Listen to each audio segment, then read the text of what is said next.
The United States in another world. This video is purely for entertainment and does not infringe on copyrights or laws. The rights to the novel and image belong to the original author. We do not claim ownership. Don't like waiting and want to listen to this fanfic in full now? Subscribe to our Patreon, where you'll find the best fanfics. Chapter 76 Operation Firestorm Part 5 0343 May 14, 2020 CE 0451 Sun 44th, 196 AE Orva Kilora Human Concentration Camp, Elven Nation. The firefight continued at the front gate as squads of elves tried to push the humans out. Although the elves held a choke point and the camp garrison had nearly equal numbers to the human company attacking them, their unpreparedness caused them to be outnumbered 10 to 1 at the front gate. Pull back! Pull back! Pull back! The elves started rushing out of their position. Crouching behind the debris, barrels, and crates, the Rangers continued pouring fire from their M4 rifles and Mk48 machine guns. A few elves fell face forward as they ran. A couple slumped to the side after being shot by the snipers. The firefight died down as the elves retreated further into the camp. Behind them, the 4th platoon was clearing the buildings. Multiple shots came out of a one-floor square building. One of the soldiers from the 4th platoon chucked a grenade into the window. An explosion rocked the ground. Multiple Rangers burst in, weapons at the ready. 3 elves laid on the floor, killed by the grenade. This is Ghost 4, we have secured the surrounding buildings. Area in front of the front gate is secure. While advancing forward, opposition from the elves came back faster than expected. Elven machine guns opened up and a barrage of fire came down on the Rangers. The retreating elves seemed to have done a 180 and started rushing back towards them. It was soon clear why. 2 gray armored cars moved down the road towards them. An elven officer raised his pistol in the air and waved it forwards. Attack! Attack! Crush the inferiors. In the storm of the lead laid down by the Rangers, 2 high-explosive anti-tank rounds from the Carl Gustav struck the 2 armored cars. The cars exploded and veered off the road. Although the Rangers were still shooting, the elves seemed to be in a state of shock. Once again, the elves started retreating. This time, they were much more panicked. Pull back! Pull back! Elian couldn't believe his ears. They took out both armored cars. Kalen nodded. They have some sort of weapon with the ability to destroy armor. Tell our units to regroup near the center of the camp. Sporadic firefights occurred as the Rangers advanced further into the camp. Groups of elves hid in the buildings and behind cover. The Rangers had taken some casualties, but the elves were clearly losing. Moreover, in the midst of the chaotic battle, some of the prisoners were able to get to the Rangers. We spotted a large force of elves blocking the road in front of you. Permission to fire. Hold fire. Thanks for the tip, Ghost Sierra, while the 4th platoon swept the area behind them for any hiding elves and helped the prisoners. 1st, 2nd, and 3rd moved up. One of the platoon leaders hid behind a wall. He jabbed his thumb behind him as he talked to his grenadiers. They should be right over there. Hiding behind those crates and overturned tables. Got it, sir. Multiple 40mm grenades shot out of the M203 grenade launchers mounted under the grenadiers' M4. The elves' position was smashed open by the barrage of high-explosive grenades. A few of the elves survived but were heavily disoriented. The Rangers opened up. A few minutes later they have easily broken through the first 2 lines of defense. Elian crossed his arms at the news. He stood still outside of his office as his soldiers rounded up the humans that had not escaped or killed and got ready to execute them. He turned to look towards where the human soldiers were supposedly coming from. Suddenly a bullet whizzed past him and hit the ground. What the, Captain? Get inside, Kalen urged him into his office. Inside, Elian had a frown on his face. Great. Now, we have snipers. He opened the curtains of the window. Since the shot came from the side that faced the back of his office, he wasn't concerned about getting shot from his window. He watched as his men hid behind whatever they could find or buildings they could get in. Then the humans in the field started running. Shoot the running humans. Shots further into the camp were heard. Damon grew concerned as it didn't seem that the shots were anywhere near where his men were. The prisoners are trying to run but they are getting shot at by the elves. We are trying to kill those shooting. How far away is it? 1st platoon will be there soon. Ghost 1. This is Ghost Actual. Get your asses moving. The damn elves are killing the prisoners. The shooting outside of Elian's office got louder and louder. It wasn't from his soldiers killing the prisoners but the battle against the assaulting humans. Captain. Most of the humans have either escaped or been killed. We need to relocate. If we hug the walls, we can avoid the snipers. Get one of the Majority elf and tell them to start an organized retreat. A figure walked up the street towards a squad from the 2nd platoon. The Rangers aimed their guns. Hold fire. It's a person. At that, they lowered their guns. A soldier of the 4th platoon kicked the door open. He swept his eyes and gun around the entire room and noticed a cowering figure. Looking closely, the figure didn't have pointy ears. Watching from an elevated position, the sniper teams watched as most of the elves started retreating. Some of the elves stayed back and continued fighting. This is Ghost Sierra. The elves are performing an organized retreat. Damon nodded. Ghost 3. This is Ghost Actual. I want you guys to disengage and focus on one spot. Ghost 2 on the left flank and Ghost 3 on the right flank. Try to create a corridor in their lines where you can go through. The elves are doing an organized retreat. I want you to cut them off. Wilco. Understood. Ghost 1.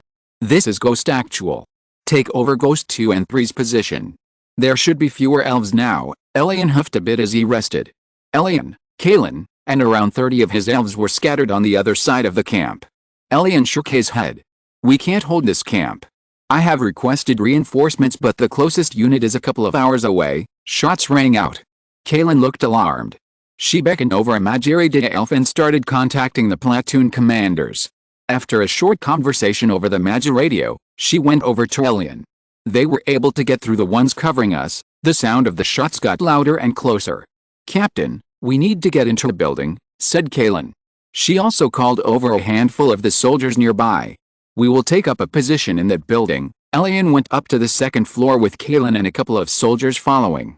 One of the soldiers looked out the window at the firefight. He looked back at Elian. Captain, what do we do? They are getting closer. Elian considered the question before looking at Kalen. Kalen, can we retreat? We should, but we may not have a safe route to do so. The soldier looking out the window spoke up again. Captain, some of the soldiers outside are surrendering. Elian's eyes lit up. The humans, no.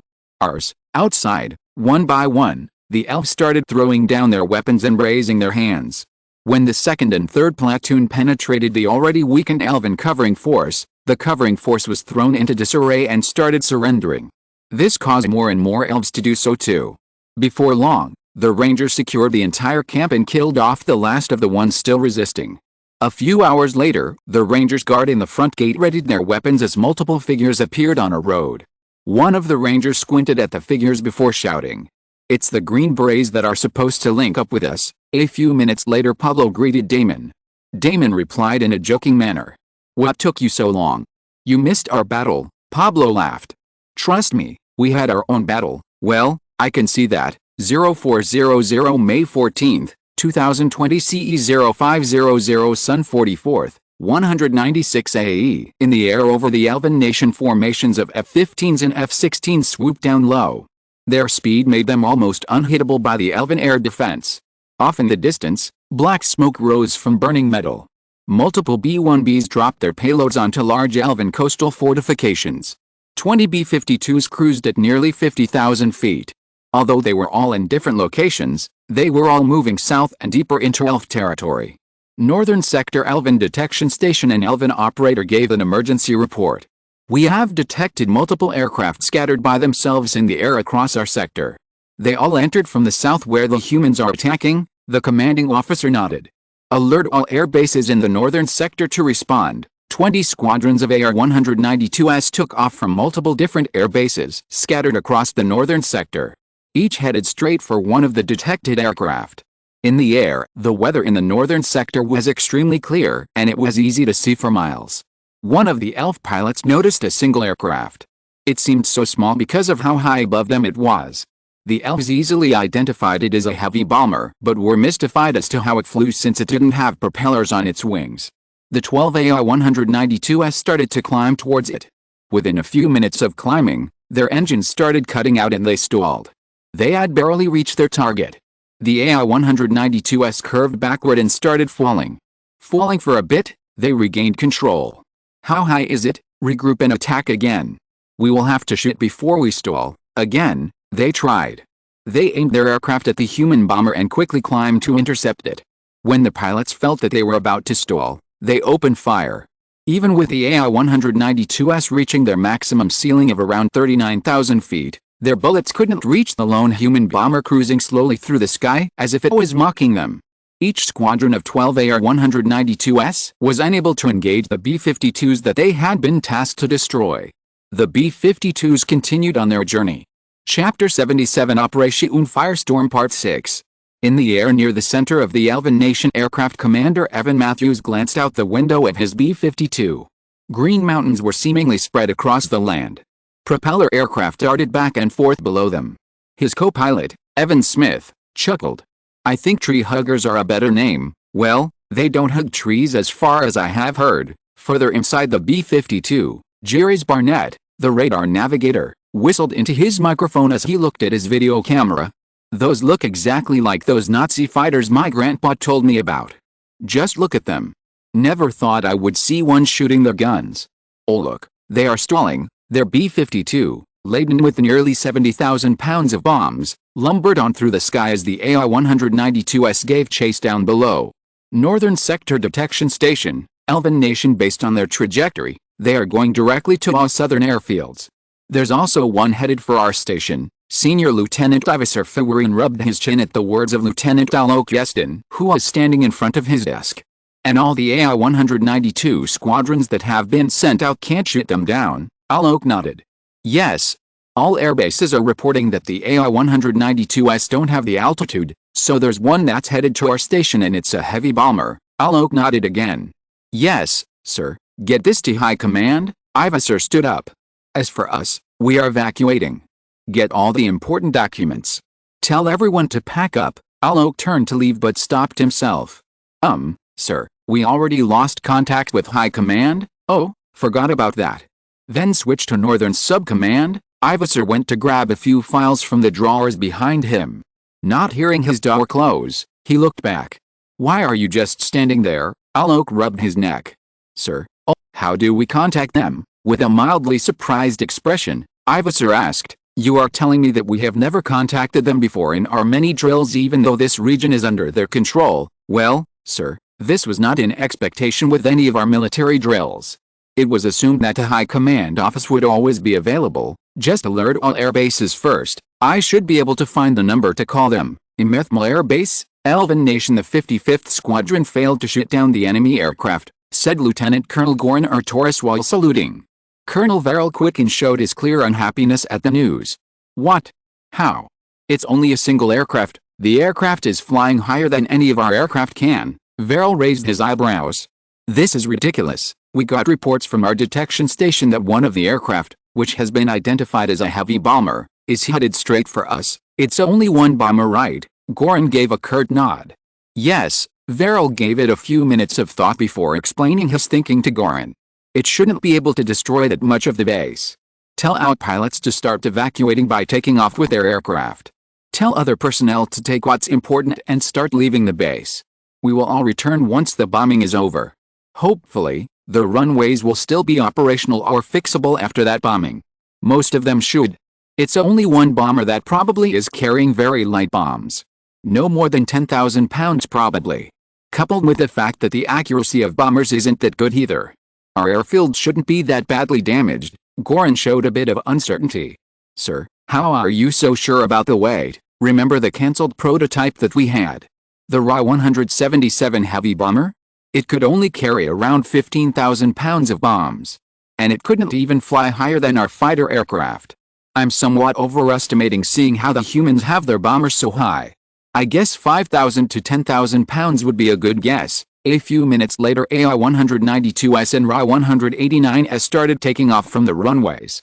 More aircraft were wheeled out from the hangars and pilots got into them. Elves ran in and out of buildings carrying papers, boxes, tools, and various other things. They loaded them into cars and trucks. Watched as his aides loaded up the officer car with important documents. Varels had turned to follow the last airplane, an AR-192, as it sped down the runway. He looked at his driver before stepping into the officer car. Follow the convoy out. 10 minutes later in the air, Jerry stared at the video feed of the ground below. "I only see a couple down there and they are quite abandoned," Evan chuckled over the radio. In massive clusters, Mk-82 500-pound and Mk-84 2,000-pound bombs started falling out from underneath the B-52. Explosions rocked the elven airfield below as massive plumes of black smoke rose from wherever the bombs hit. A few miles from the Emethmal Air Base, Varel stepped out of his car and looked through the trees of the forest. He could see black smoke rising towards the sky. He walked back towards the car. Start turning around. Contact all units, and tell them to start returning to base. What is this? Our planes can't land now. Once they returned, the airfield was barely recognizable. What used to be runways were now blackened ground filled with craters of various sizes. The barracks and hangars were now a pile of metal and wood strewn around. An AR-192 circled overhead. The pilot, Varel Genger, looked over at the ground and wondered how he was supposed to land.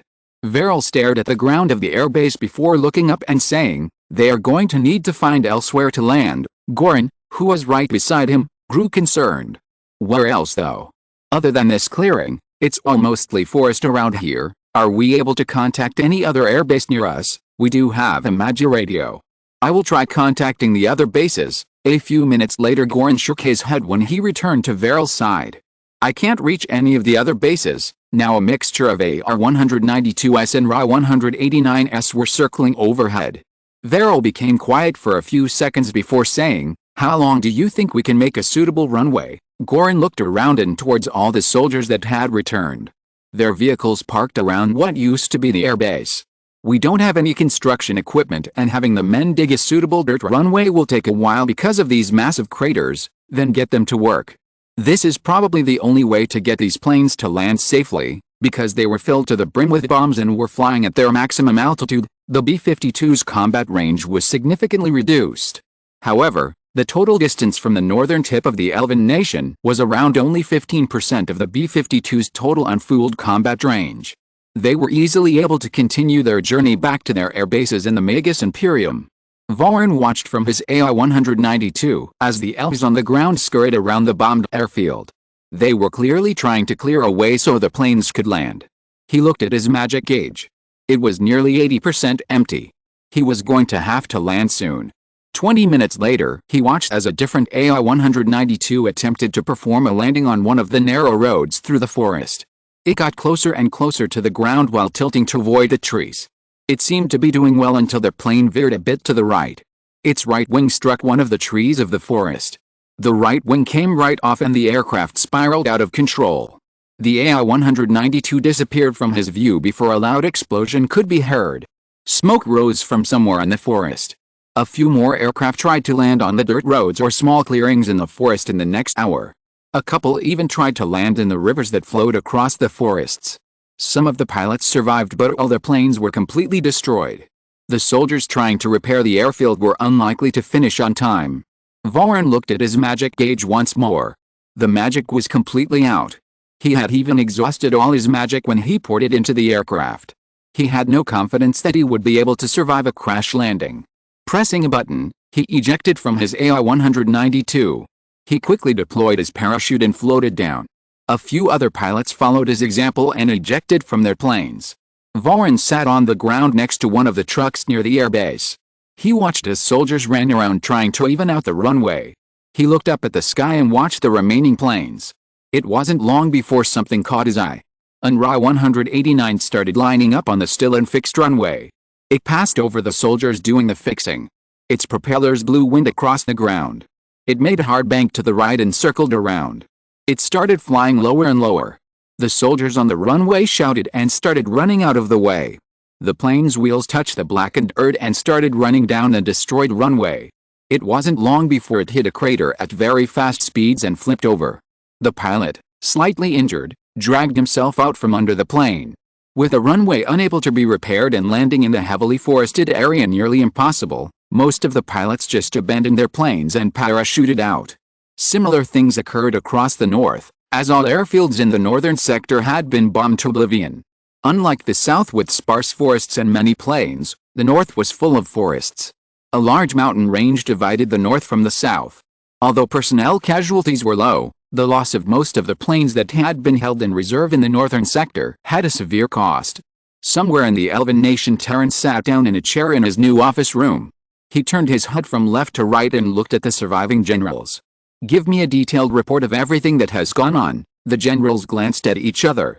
Field Marshal Igor Gale, who had not been in the high command office when it was bombed, responded, "That will be extremely difficult, my leader. It's complete chaos now. We are getting reports of attacks everywhere. It seems to be mostly from the air. Just give me everything you are able to find out." In the sea less than 20 miles from the Elven nation, Nick played a game of poker with his tank crew. "We should be there quite soon. Let's finish this game up and get ready." Beaches of the Magus Imperium. Isaac boarded his transport ship along with the rest of his unit. He stretched while staring out at the glittering sea. Chapter 78, Operation Firestorm Part 7. 0522 May 14, 2020 CE. 0541 Sun 44th, 196 AE. Somewhere in the Elven nation, Igor had a grim look on his face as he gave an oral report to Terran. "It's absolute chaos out there. We are still able to communicate with some of our units, but we are just getting panicked reports from them. From what we could gather, we have lost a majority of our bases and our navy has mostly been sunk. We tried directly calling the air bases, naval bases, and army bases, but most of them were unresponsive. However, the aircraft and ground units we have sheltered inside mountains have been untouched. Other than a few other units, the ones in the mountains are the only ones that haven't been attacked." Terran scratched his forehead while keeping his eyes shut. How did these humans know where to attack? Spies would make sense, but they seem to know the location of everything. Even with spies, that would be impossible. Aerial reconnaissance would be improbable. We kept up a constant aerial patrol. Not a single scout plane should have been able to get through. Igor shook his head. "I'm not sure, sir. How about the defenses we have set up? We also tried contacting those positions. Most were unresponsive, but we got a few responses from survivors. We can conclude that most of them have been destroyed or heavily damaged." Terran tapped his desk and looked up at Igor. "Operation Continued Arrow has started, correct? It's well underway." Silphable, Elven nation. The sun had almost risen to the midway point. An Elven officer stood on a hastily erected stand made out of crates. "The humans have launched a surprise attack and snuck onto our shores. Most of our army is currently winning the war in the human homeland and is unable to return. It is time to serve your duty for your nation. It is time to destroy these inferiors who dare tread on our land. All able-bodied male veterans, please line up first." Murmurs of suspicion arose from the crowd. For the past few hours, they had seen strange aircraft flying over the sky. Nonetheless, no one argued. Male veterans started lining up. Elven soldiers handed out rifles, pistols, machine guns, explosives, grenades, and portable anti-magic panzers. After they received their weapons, the officer spoke again to the veterans. "We also have a few Thoggans. They are linked up to trucks outside of the town. Okay. Now, all able-bodied males, they were given everything that the veterans got except for the PAMs. All able-bodied female veterans, they were just given rifles, pistols, and grenades. All able-bodied females, they were handed rifles and pistols. For those with our new anti-magic panzer weapon," said the officer as he raised the PAM.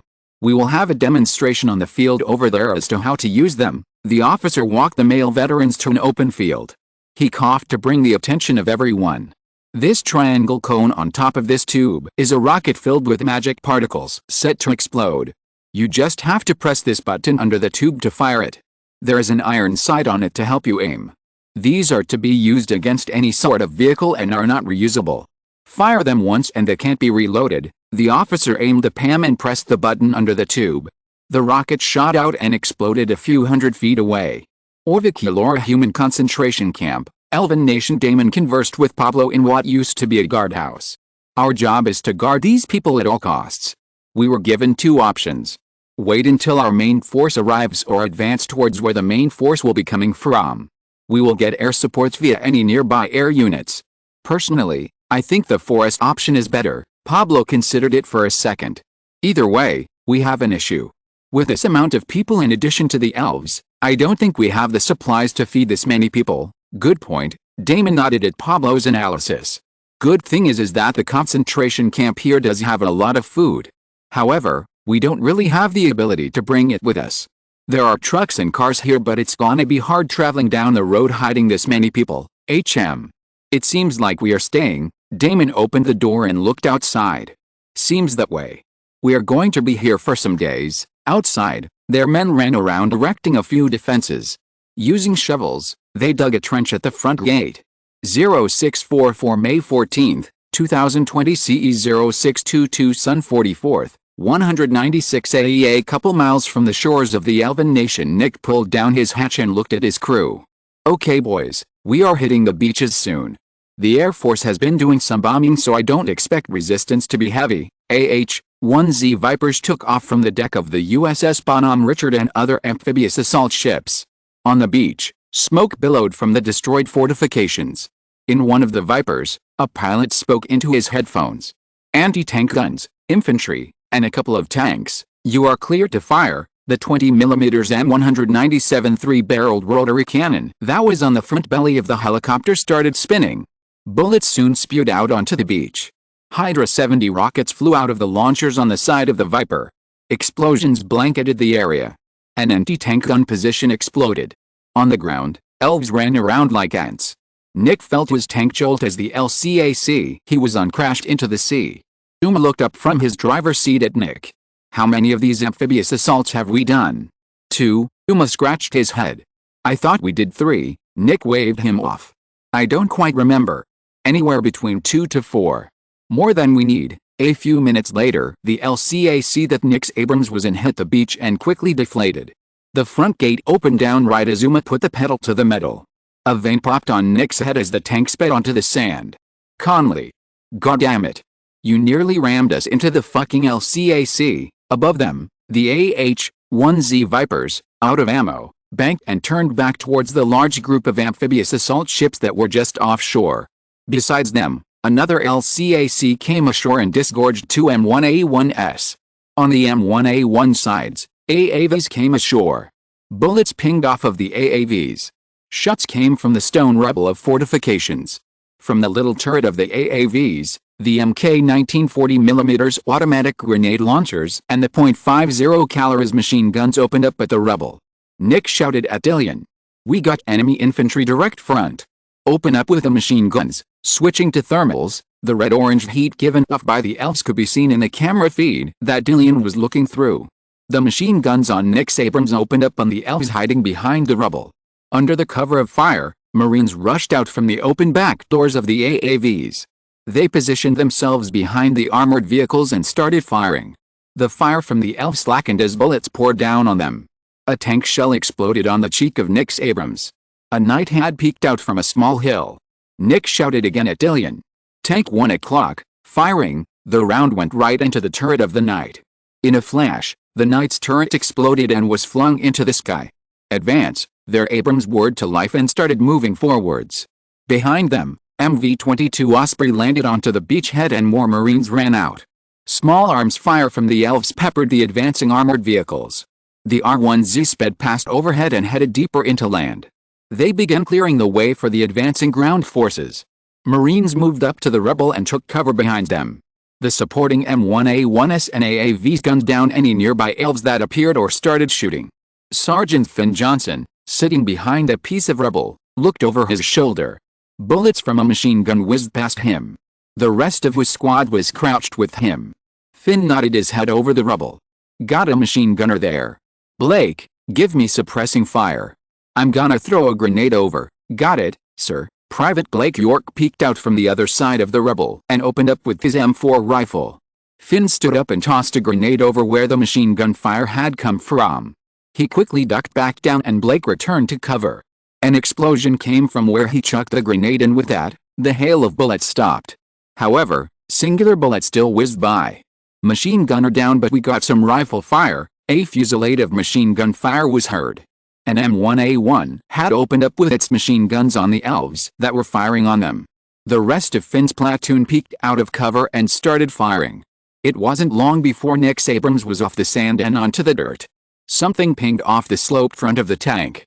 Anti-tank gun 11 o'clock, an anti-tank gun was sitting in a dugout position just to the left of them. It had sandbags surrounding it. Near it was multiple already destroyed anti-tank guns. Firing, the high explosive slammed into the anti-tank gun just as its crew reloaded. The gun exploded and its crew was vaporized in the combined blast. Port City of Isle Accessory, Elven Nation era sat down. In the room were the current commanding officers of the army units in unnecessary. They were all survivors of the failed invasion. Usually, this divisional meeting would be a meeting of major generals and lieutenant generals, but some of the elves ranked as low as captain were also participating. Captain Fino Dagler, current commander of what's left of the 7th Infantry Division, started the meeting. The naval base. It's completely gone, Colonel Gialis Kianor, commander of what's left of the 21st Magipanzer Division, dishearteningly commented. You saw the planes, right? Fimo nodded. They are the exact same ones as those that attacked us in the Empire. The humans are already here. High command is gone. We can't reach them, Era sighed and interjected. They are doing the same thing. Gialis looked at her questionably. What do you mean? Their basic strategy is to cut off the head and let the body writhe in confusion. We experienced that when they destroyed our bases in the Empire. Have we received any exact orders or reports? We did receive some panic messages. We know that this is occurring across the country. The humans are bombing everything. Nothing is clear yet though, Era nodded. I suggest we retreat. Lieutenant General Aylard Farah, commander of the 34th Infantry Division and one of the few higher ranked in the meeting, disagreed. Isn't it better if we fortify our position? Era looked down at the map that was on the table. She pointed to the mountain range that divided the south from the north. This is the best place to set up a defense, Aylard scoffed. We are all the way on the southern tip, and you are expecting us to move hundreds of miles across land that's under attack by the human aircraft? Era shook her head. We will not move as one. We will move in multiple small groups. The humans would most likely attack large numbers of units setting up defenses then small numbers retreating. How are you certain? I'm not. I'm betting on it. It's our only real chance of putting up a fight. You experienced what happened when we tried to defend cities against these humans. Chapter 79 Into the Hornet's Nest. 0910 May 14, 2020 CE 0735 Sun 44th, 196 AE near the shore of the Elven Nation. By the end of the day, the Marines had secured a beachhead spanning miles. Nick sat in his Abrams while keeping an eye out for any threats. The anti-tank gun fired and the shell ricocheted off of the Abrams' cheek. After Nick turned the turret towards the anti-tank gun, Dillian quickly dispatched it with a single shot. We just destroyed an anti-tank gun. I think the town can be considered hostile. Over. We are just a couple of minutes behind. Hold until we get there. Out. AAVs and Humvees pulled up right beside the Abrams. Marines exited their vehicles and started moving into town. Nick's Abram followed the infantry as they entered the town. The AAVs and Humvees lined up right behind. Although the town seemed empty, the air felt tense to Nick. This town doesn't feel right, Uma commented nonchalantly. I guess the civilians evacuated, Nick wondered to himself. Then why was there an anti-tank gun right outside of the town? I dunno. Maybe they were a part of the defenses that they had set up, Brian, the loader, interjected. Well, so far, considering the lack of noise, the houses should be empty. The infantry was kicking open the doors to the surrounding houses on the street. So far, there was no sound of battle. Uma laughed. We are in a tank and fighting a country that can't even field modern weaponry. What are we so worried about? Brian shrugged. It's still a war. Who knows what could happen? Shots rang out. Nick wrinkled his nose. More shooting started. Finn slammed his back to a wall beside him as soon as he saw the partially concealed machine gun peeking out of a house's window. Machine gun. It opened up and wildly sprayed bullets at them. Finn returned fire with the rest of his squad. From another window, a grenade was lobbed towards them. It landed right beside Blake. Aw fuck. Blake knew that what was shown in movies and video games where people just threw back grenades was utter bullcrap. Grenades only had around a 3 to 5 second fuse and he wasn't superhuman. Blake dived for the ground. A few seconds went by and no explosion occurred. From his prone position, he looked back at the grenade. Oh, they forgot to pull the pin. Finn got his back on the wall next to the door that led into the house where the grenade came from. He threw a flashbang in. Hearing it go off, he burst in with 2 others from his squad. Seeing armed elves covering their eyes, Finn started shooting. They cleared the living room in no time. Shots rang out from the stairs. Whoever was firing seemed to be randomly firing at the first floor. Johnson. Get your team and keep us covered downstairs. The rest of you guys in here, we are going up. Some guy is trying to blind fire or something. I'm throwing a grenade up. Finn tossed one upstairs and it clinked onto the ground of the second floor. Shouting was heard and then an explosion. Finn moved up first followed by his men. 2 bodies laid strewn on the ground. I'm checking the first door. They methodically checked each room of the house, which in the end were all clear. One of Finn's men, Curtis Sheridan, stared at one of the dead bodies. They are just fucking civilians. Blake seemed to come to an understanding. Explains why that pin wasn't pulled. Finn shook his head. This feels just like I'm back in Afghanistan. Blake nodded. Well, at least there aren't any children. I hope it stays that way. Multiple gunshots rang out from outside the house. Finn patted Curtis, who was still staring at the body. Okay. We don't have time to chit-chat. Let's move. We still have a job to do. Nix Abrams moved up the road. A firefight was occurring between U.S. infantry and elves who were taking cover behind a makeshift barricade. Firing and the barricade exploded. Nick and Dillian opened up with the machine guns on the tank and the surviving elves. Something flew towards the Abrams at high speeds. It exploded on the glassy plate of the tank. Conley shouted. Is that an anti-tank gun? Nick shrugged. I don't see anything. Well, it didn't damage the tank. Keep moving forward. Finn ran to his platoon leader, 2nd Lieutenant Albury Gray, who was standing outside with another squad of their platoon. Albury had split the platoon in order to cover more houses. Finn shouted over the gunshots. Sir, we cleared out the house. Killed a couple of elves in there. Seemed to be armed civvies. What's happening out there? Same thing as you got. Armed civvies. Now, we got a Humvee coming as support. There are reports that the elves got barricades and cover set up on the streets all around town. The Humvee is gonna help a lot. I want you and your squad to keep the Humvee covered. We got lots of elves further ahead. The rest of the platoon will clear out the nearby houses. Got it, sir. It wasn't long before the Humvee pulled up. Finn slapped the side of the Humvee a couple of times. We got you covered. The rest of our platoon is clearing the houses further up. The .50 caliber gunner started eyeing the windows further ahead. Bullets pinged off the Humvee as shots came from the 2nd floor of a house up ahead. Fuck. Get down. The .50 caliber gunner blasted the window where the shots came from. With the nearby houses cleared, they moved up the road. RPG, a rocket slammed into the front of the Humvee. Finn and the rest of the squad were flung to the ground. His ears rang and his surroundings looked blurry. He put his hand down on the ground as he tried to get up. He heard shooting and a lot of gunshots. A soldier, he wasn't sure who, helped him up and got him into cover. Gaining back his senses, he took in his surroundings. One of the men in his squad, Private Dave Hunts, was screaming as he clutched his left leg, which was clearly blown off. Motherfucker, what was that? The elves have RPGs, Dave? Hold on, we are getting you out of here. We need a casevac. This zone's too fucking hot. Carry him out of here first. We don't want the heli to get blown out of the sky. Bullets whizzed around as elves in plain cloth popped out and started firing. An hour later, Finn sat in a chair in one of the houses as he munched on his MRE, which was some sort of meat and barbecue sauce. Corporal Johnson looked very pissed. It was obvious why. Dave was one of the men in his team. When the fuck did the elves get fucking RPGs? Blake responded while eating his MRE. Well, I guess today, and they gave them to fucking civilians. Curtis cut in. Is Dave gonna be alright? Blake shrugged.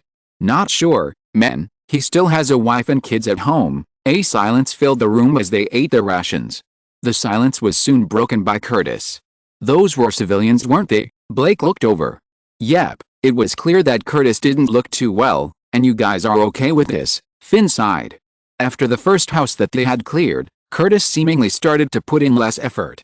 Well, terrorists were once civilians and we shot them without a blink of an eye. Look, soldier, Finn stood up. If they are armed and trying to kill you, you gotta kill them or they are gonna kill your friends. Curtis still looked upset. Some of them were women. I know this is different from what you have been experiencing so far. You have only been deployed for a year, but it's no different from the old world. You see, most of us here, we were deployed to Camp Wire in Afghanistan. We had to kill kids sometimes. Nobody wants to kill a kid. But when you have one running at you and your friends with a bomb strapped to their chest, you gotta do what you have to do. Blake shook his head. At least the elves in this town haven't armed their kids. We got 10 who are probably orphans now. At this, Curtis looked uneasy again. Finn stared unhappily at Blake. Near port city of Isle Accessory, Elven Nation Aira set out in her knight with another knight and 2 stallions. A few platoons of infantry and magipanzers have already set off earlier. It wasn't long before she came upon the damage wrought by the humans. From her open commander's hatch, she scanned the blackened fields of destroyed magipinzers and Thoggans. What was this all for? She said to no one in particular. Staring at the destruction, she thought back to her childhood. At only 59, she was still a young elf, so it wasn't hard. She remembered how she was taught that the world was destined to be for the elves. How she learned about the inferiority of humans. There was even a mandatory class studying the shortcomings of the humans. Their magic was inferior. Their technology was inferior. They were just inferior beings. She remembered how she was so excited when she had joined the army and learned that they were preparing to invade the humans. To finally defeat an enemy that she had learned to curse at from youth. Looking at the scene in front of her brought her much anger, but also a lot of doubt. She was scared of the doubt growing in her. In fact, she hated it. To doubt something she had believed her whole life? She pushed it to the back of her head. Chapter 80 Psyops and Delusions of Grandeur. 1022 May 14, 2020 CE 0811 Sun 44th, 196 AE Ninalor, Elven Nation. Elves bustled around in the big city. Although they were in plain clothes, they carried all sorts of weapons. Most of them set up sandbags. Some of the elves who have earth magic set up small walls to close off streets. Inside a grocery store, Alien Morvers, the shopkeeper, conversed with his friend and regular customer, Elwin Luiger. I don't believe what that officer said one bit. It sounds ridiculous. What military would invade with such force when they are being invaded? Those planes in the sky are definitely not ours, Elwin frowned. Even if he was lying, I would never allow a human to step onto our soil unless they are coming here as a slave. Do we even have to treat them that bad? The shock on Elwin's face grew into anger. You are actually sympathizing with those trash, right? Look at how their ears aren't pointy. It looks disgusting. Who would have round ears? Also, I can easily raise walls. A human can't do that. And they can't even live past 100 years. If they aren't cursed beings only suitable as slaves, then I don't know what is. Elwin started to calm down and looked sadly at Alien. Look, we have been good friends and I hope this is a one-time thing. I don't want to do this to you. However, if you truly believe it, I will tell everyone and you know what happens, right? Elwin stared at Alien menacingly. Alien gulped and nodded. Sorry, I just got scared of the human weapons and the fact that they are invading us. Elwin made a wide smile. It's fine. We will beat them back. You have nothing to worry about. Now, can I get some flour? A whirring sound filled the air. The elves looked up and pointed at the plane. Some started to murmur while others ran for cover. The C-130 started descending and soon flew at a stable and low altitude. Nearing the city, its back door opened. Paper spewed out and started fluttering to the ground. Elves cautiously picked up the papers and looked at them. On one side, the picture of the battlefield was shown on top. It was a view of many destroyed elven magipinzers and dead elves. Right below the picture was this message: Attention people of the Elven Nation, almost all of your military forces have been destroyed. Do not take up arms. Our forces do not wish to harm the innocent civilians of the Elven Nation. The government of the United States of America guarantees the safety and well-being of all peaceful civilians. On the other side of the leaflet was a 4-panel drawn picture. The top left panel showed an elf with a bolt-action rifle. An arrow went to the top right panel which showed the elf dead. On the bottom left panel was an elf without a weapon. An arrow went to the bottom right panel which showed an alive elf. With most of the air cleared out and more available aircraft, the U.S. began their psyops. In multiple Elven cities, these messages were dropped. In addition to the C-130S, F-15E Strike Eagles dropped PDU-5B dispenser units. The dispenser units burst in mid-air and spread the leaflets. 1155 May 14, 2020 CE 0827 Sun 44th, 196 AEJ owner, Elven Nation Alice Ronell stood with his back against a wall. His older brother, Almer Ilikian, stood beside him. Although they were both cooks with no military experience, they were proud to fight for their country. The noise of a tank was heard right around the corner. Alice Rin shouted to his older brother, "There's a tank, I got the PAM." Firing, the rocket shot out at the Abrams. It hit the side of it and an explosion went off. The smoke quickly cleared and the Abrams's turret turned towards the two elves. Almer's eyes widened. Run, machine gun fire cut them down. Orvik Yalora human concentration camp, Elven Nation. Pablo leaned back in the chair. You think we are going to be attacked anytime soon? Damon shrugged. Well, you never know. It's been more than an entire day and there has not been any presence of an elven force within a few mile radius. We can probably be evased soon. Depends on how much progress the Marines are making. Well, even if this is a concentration camp, this kind of feels like a vacation. Damon started laughing. A Green Beret calling being in a concentration camp a vacation. Kind of ironic, isn't it, with your motto to liberate the oppressed? Pablo chuckled. Anyways, with their country being invaded, do you think they will even have time to care about their concentration camps going offline? I won't be surprised if they don't even know we took this over. They have bigger issues. Washington, D.C. President Hayes shook his head. I will not authorize the bombing of civilians. These are just towns and cities. If it's a political building or something of military value inside a civilian area, then fine. But I'm not going to authorize the bombing of random streets. Carlson slammed the table. Mr. President, our soldiers are dying fighting these elves on the streets. It seems that almost all of them have taken up arms. Remember, the media has an eye on this war. They threw a fit when I didn't allow them to report on the outside world for the first few months. There are going to be a lot of war correspondents for this invasion. Just continue attacking military targets. If the situation worsens, then I will consider it. J-Owner, Elven Nation. Finn leaned against the wall. The Elven military was the least of their concerns now. This was their second town. A bit smaller than the last one, but many of the civilians fought to the death.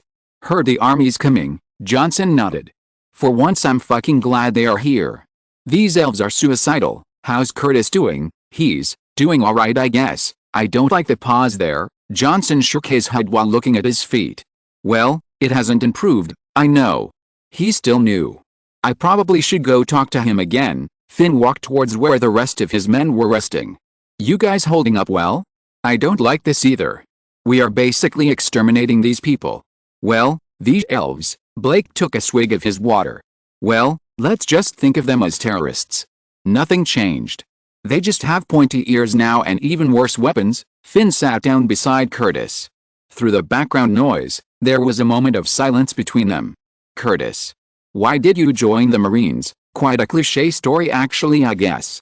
I was almost gonna graduate high school and I still had no idea what I was going to do. My scores weren't that magnificent and going to a state college didn't really appeal to me. Really didn't want to go into debt getting a useless degree.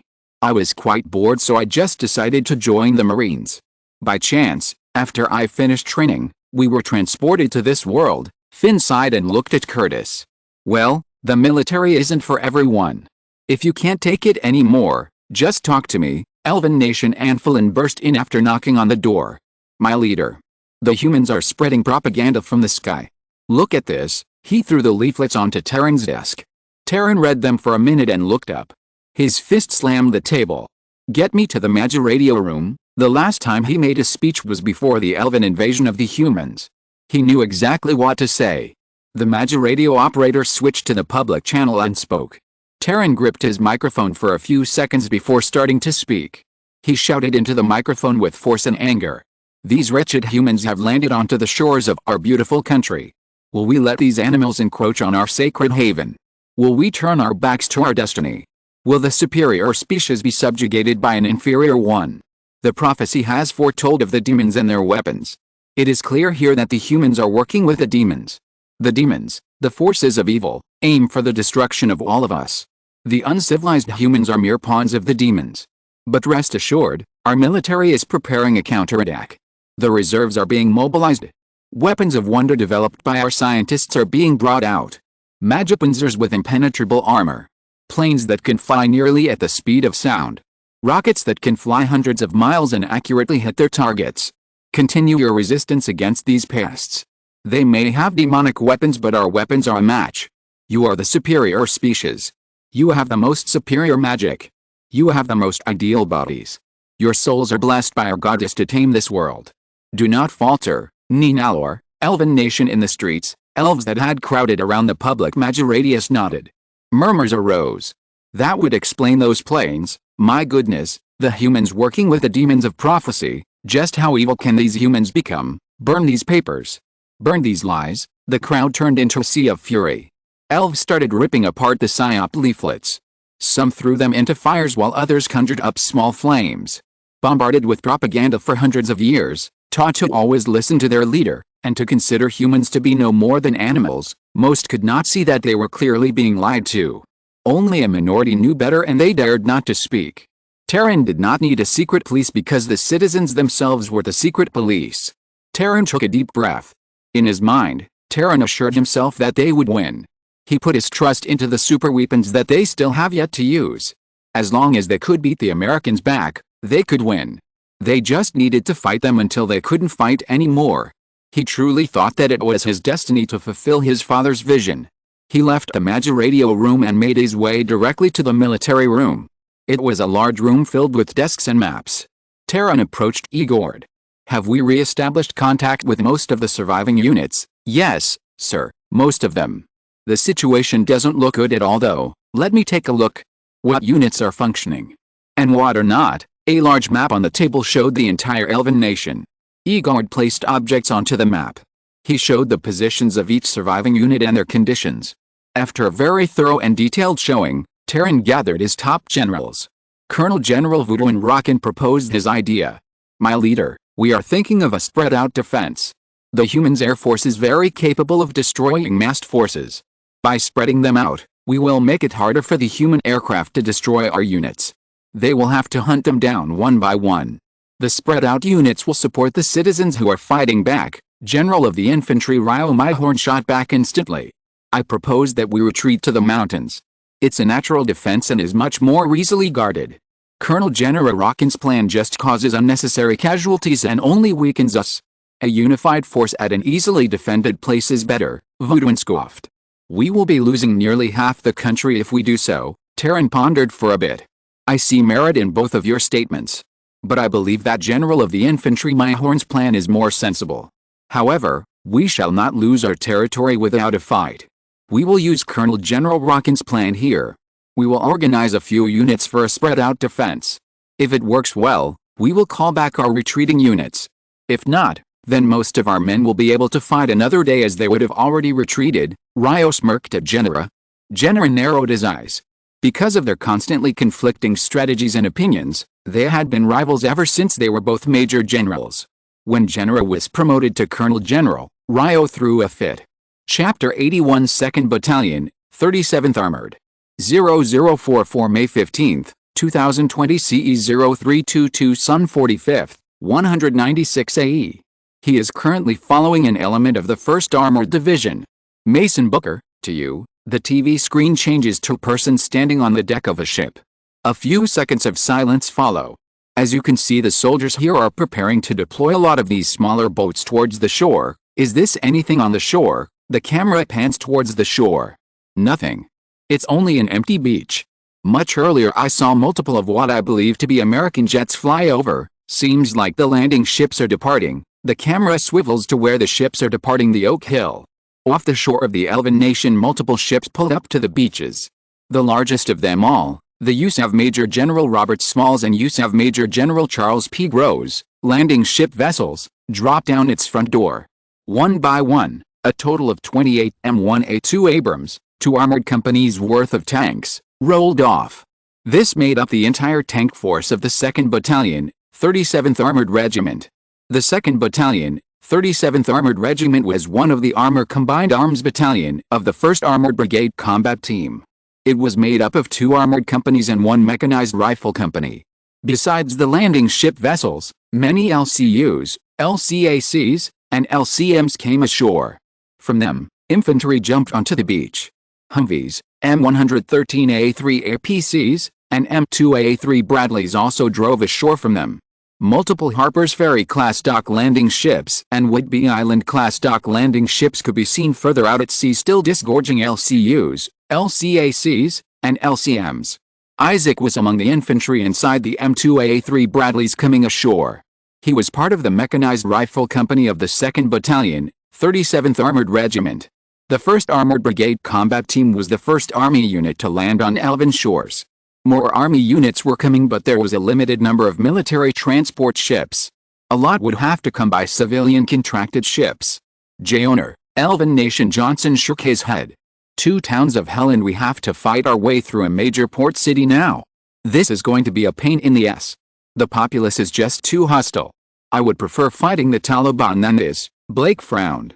"Then why are we attacking a major port city? Seems like the army is using civilian contractors to get more things ashore. The civilian ships don't have amphibious capabilities. They need a port." The fucking army.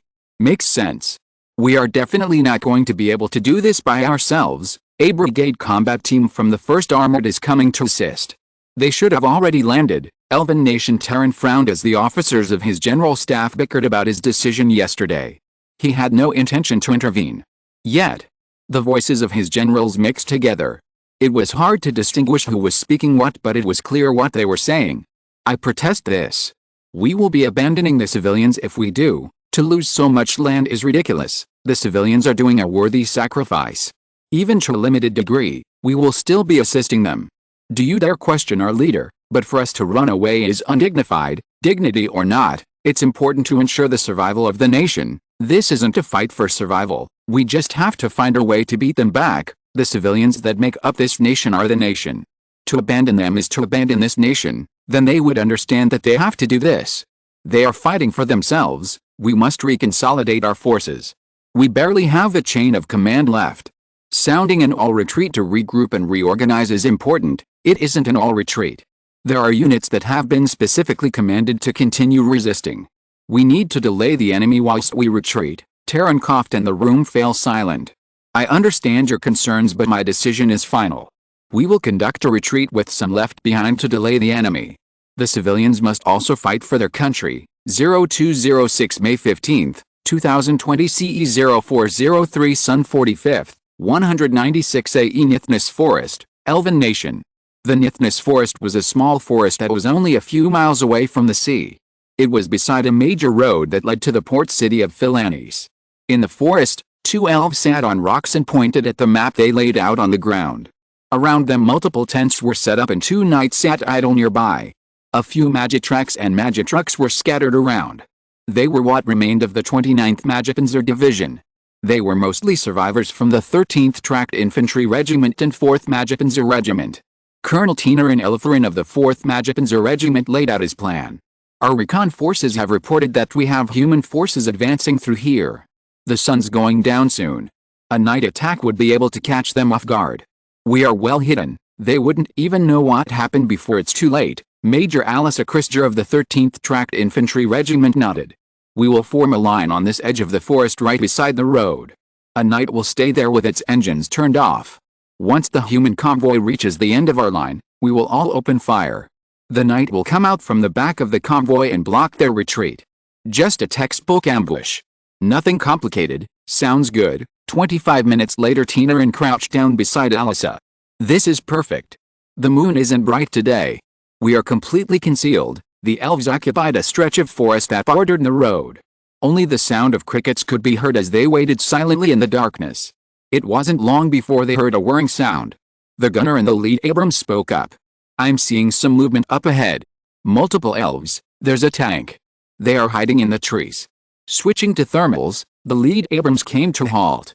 An elf observed the human convoy. He saw the lead Magipanzer suddenly halt. He whispered to the soldier beside him. They stopped. Why did they stop? Did they see us? They couldn't have. It's even hard to see them. Gunshots and explosions came over them. A shout came from somewhere. The night has been destroyed. How did they see us? Retreat. Get deeper into the forest. They can't get us in this dark. Their second knight came out a mile down the road in front of the lead Abram. It fired a shot. The driver tried to back up the Abrams, but it only started circling right. The track is damaged. There's an elven tank in front of us. They got our track. The second Abrams in the convoy pulled off to the side of the road and aimed towards the knight. A shot destroyed the knight. Isaac snored with his arms crossed and head leaning back against a metal wall of the crew compartment of the Bradley. He was shaken awake by his staff sergeant, Jacob, who had been sitting beside him. We found a bunch of elves trying to ambush us. Get your NVG and repair to get out. Because of his sore neck, Isaac shook his head from left to right. Stay back and stay in your tank. The Abrams and Bradley swiveled toward the forest. The .50 calories on the Abrams and 25mm chain gun on the Bradley opened up. Heavy machine gun fire came from the elves. I'm seeing half-tracks in the forest. 3 Magitracks laid down heavy machine gun fire at the Bradleys and Abrams. The Magi bullets flashed through the air like bolts of electricity. They pinged off of the surfaces of the American armored vehicles. Using thermals, the Abrams and Bradleys could clearly see the Magitracks. Rounds from a Bradley's chain gun punctured holes into one of the Magitracks, which blew up a second after. The remaining 2 Magitracks were quickly dealt with by the Abrams. The rapid fire of machine guns died down. With their front facing the forest, the back doors of the Bradleys opened. Isaac and his squad ran out. They positioned themselves beside their Bradley and towards the forest before opening up. Jacob yelled, "We are moving up. Be careful. It's vital that we clear them out. Don't want an ambush happening because we left a couple of them." A bullet whizzed past and someone cussed. "Open fire." The elves started panicking once more when the humans seemed to know where they were. "How can they see us?" "Agh. Shoot back. I can't see them." Retreating back to the camp, Alyssa shouted at Tinaran. "They can see us at night." Tinaran threw his hands up in disbelief. "How? Are they even humans?" "I don't know, sir. They are coming. Get to the trucks, we need to get out of here. I'm not fighting monsters who can see at night." The Bradleys and Abrams, supported by the infantry, advanced deeper into the forest. They soon came upon a clearing that had a few tents set up. A large amount of bullets started whizzing past the infantry. Many pinged off of the Abrams and Bradleys. Isaac got his back to a tree. Someone shouted out, "I'm hit." Isaac could see elves piling onto their Magitrucks. A few elves stood in the open, firing their rifles and submachine guns. The Abrams opened up on the Magitrucks while the Bradleys ripped apart the elves in the open. Isaac peeked out of his cover and shot the nearest elf. He watched as a Magitruck exploded from being hit by and he shot from an Abrams. Bodies of the elves in the back of that Magitruck were flung around. Some lay burning on the ground. The fighting soon died down. Forest is entirely clear. Move back to the roads. A few minutes later, get the maintenance platoon up here. One of Grizzly 22's tracks is bust. An engineer studied the broken track. Staff Sergeant Harry Bellow looked at the engineer. "Is it bad? Should take long to fix." "Quite lucky. It's only the track that broke. The wheels are fine." The convoy stayed halted on the road to deal with the damage suffered. It wasn't long before they started moving again. Elven Nation Terran walked into the office of the Advancement Department. He walked up to Elrune Helleran, the new head of Advancement. Elrune was the vice head of Advancement until Runer met his demise when an American bomb struck the High Command office. "Is it almost ready?" Elrune nodded. "Yes, but there is going to be an issue when it comes to crossing bridges. It's too heavy even for our metal ones, then just go around them. It's also excruciatingly slow." Terran frowned. "I don't care as long as it can reach the Americans." "Understood, sir." Terran walked out into the hallway. "There." Anaphalin ran to him. "My leader." Terran raised his eyebrow. "What is it, Anaphalin?" I don't believe we can win, sir." Terran laughed. "I know the situation looks bleak, but don't worry. The Americans' technology is much too superior to ours. I have been compiling and studying a list of the Americans' capabilities. They are not a few years ahead. Based on our past speed of development, the Americans are at least 300 years ahead. Remember, it took us 150 years to get from our first Magipanzers and submarines to the current ones we have." Terran nodded and smiled. "I agree, but you see, the speed of our development is increasing. Our budget has become more and more focused on technological development. In just a few years, we created a plane superior to the propeller plane. Although it couldn't beat the Americans, I have just unleashed my newest weapon on the Americans. This one should have an effect, but sir, isn't it too late?" Terran waved him off. "Nonsense. Elves are a superior species. I believe in our inner superiority. We have the resolve and confidence to fight on. The humans will tire out one day and that shall be our victory." "Sir, resolve and confidence can't win a war." Terran frowned. "Your continued opposition upsets me, Anaphalin. You should watch what you say." Anaphalin froze. Understood, sir." Good. Good. Also, Anaphalin, just know that you are very important to me. It would sadden me if something happened to you." Terran walked away. If you're listening to this novel on a channel other than Fanfic World, it means they downloaded and uploaded it without effort. We cordially invite you to visit our channel, Mundo Fanfic Novelis. There you'll find the original version of this story and you can explore many other novels of various genres. We're waiting for you to immerse yourself in a world of incredible novels. Chapter 82 Human Slaves. 0245 May 15, 2020 CE 0422 Sun 45th, 196 AE on a road in the Elven Nation inside his M2A3 BFV, Lieutenant Colonel Manuel Linda, commander of the 6th Squadron, 1st Cavalry Regiment of the 1st ABCT, listened over the radio to the shouting of Lieutenant Colonel Rogers, commander of the 2nd Battalion, 3rd Armored Regiment. They had their camp in the forest. We were nearly ambushed on the route. A recon section had swept through that area. Dismounted infantry covered that forest and had also reported it to be clear.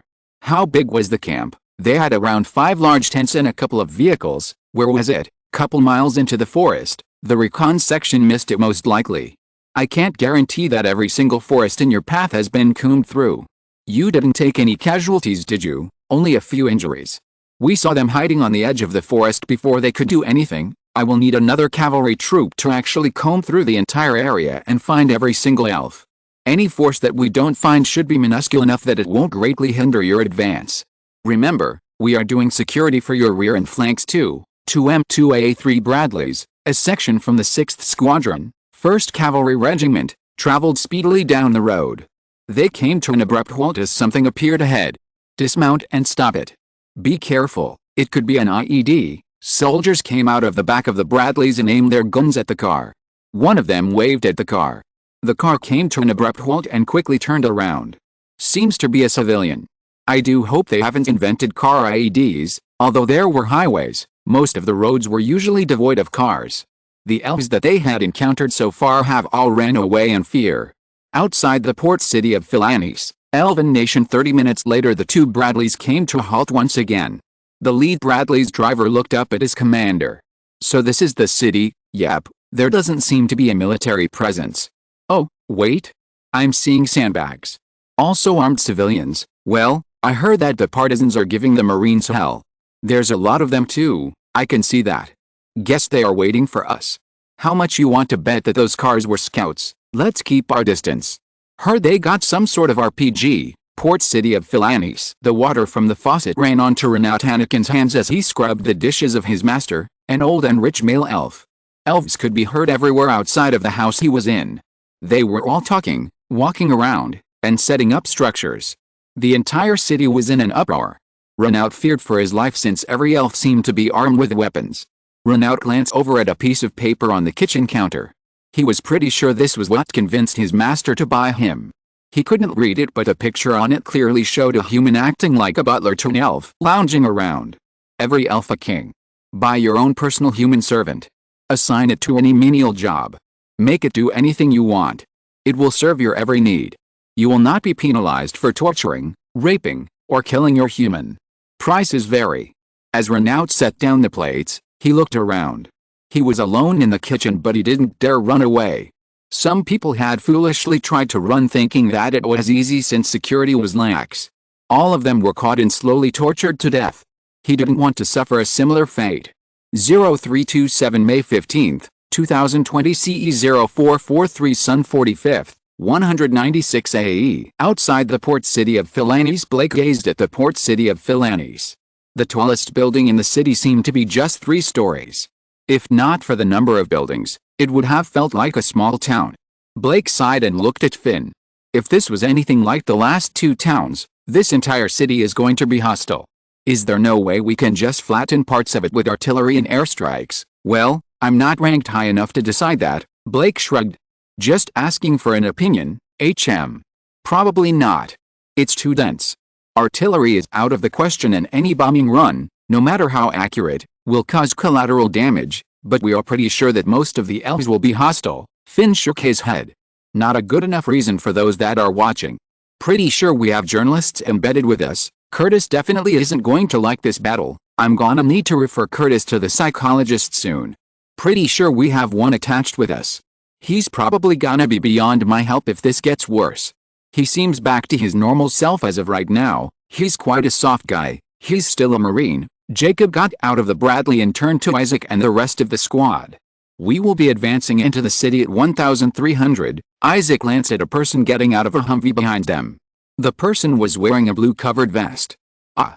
The media's here. Port city of Philanis. Ronell kept his head down as his master walked by and glanced at the dishes. Now take out the garbage. He was glad that his master spoke to him in common. Even though his master knew how to speak common, he had been hit multiple times for not understanding the elven language. Ronell walked out of the house carrying a bag of garbage. Seeing the armed elves walking by, he wanted to shrink himself so he couldn't be seen. Continuing on, he then saw an elf family walking by. A mother and father watching their daughter prancing around. His heart hurt a bit. He missed and worried for the well-being of his younger sister, mother, and father. They had been separated when they were processed and given different jobs. His family came from a quaint rural town. By luck or not, his town was in the area where the elves started taking slaves. If he had lived closer to the ocean, he and his family would most likely have died. He had seen the corpses of the people of the towns closer to the ocean. However, if he had lived farther, he probably would still be home tending to his family's farm. His stomach growled thinking of the food he would be eating back home. His master barely fed him. But he preferred this over the hard labor he would have endured if he wasn't selected to be a servant. The humans are here. They have magic pincers. Prepare to defend our homes. Don't let these humans through. 2 elven soldiers ran past shouting. Ronell watched them run deeper into the city.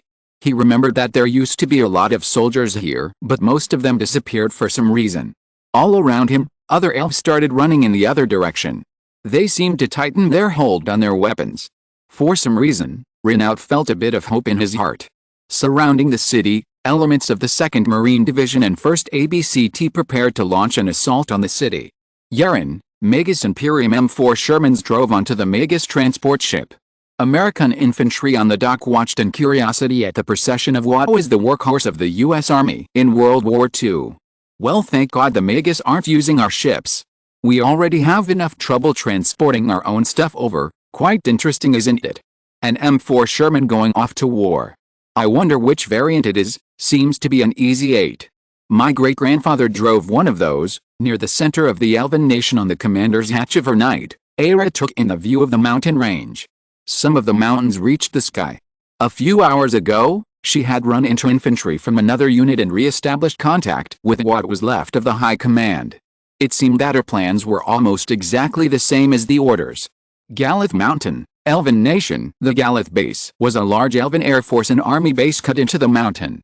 It took 50 years to complete and was protected by a few thousand feet of stone. Magipanzers, magitrucks, small arms, and other weapons were stored in it. What was left of the entire Air Force was also there.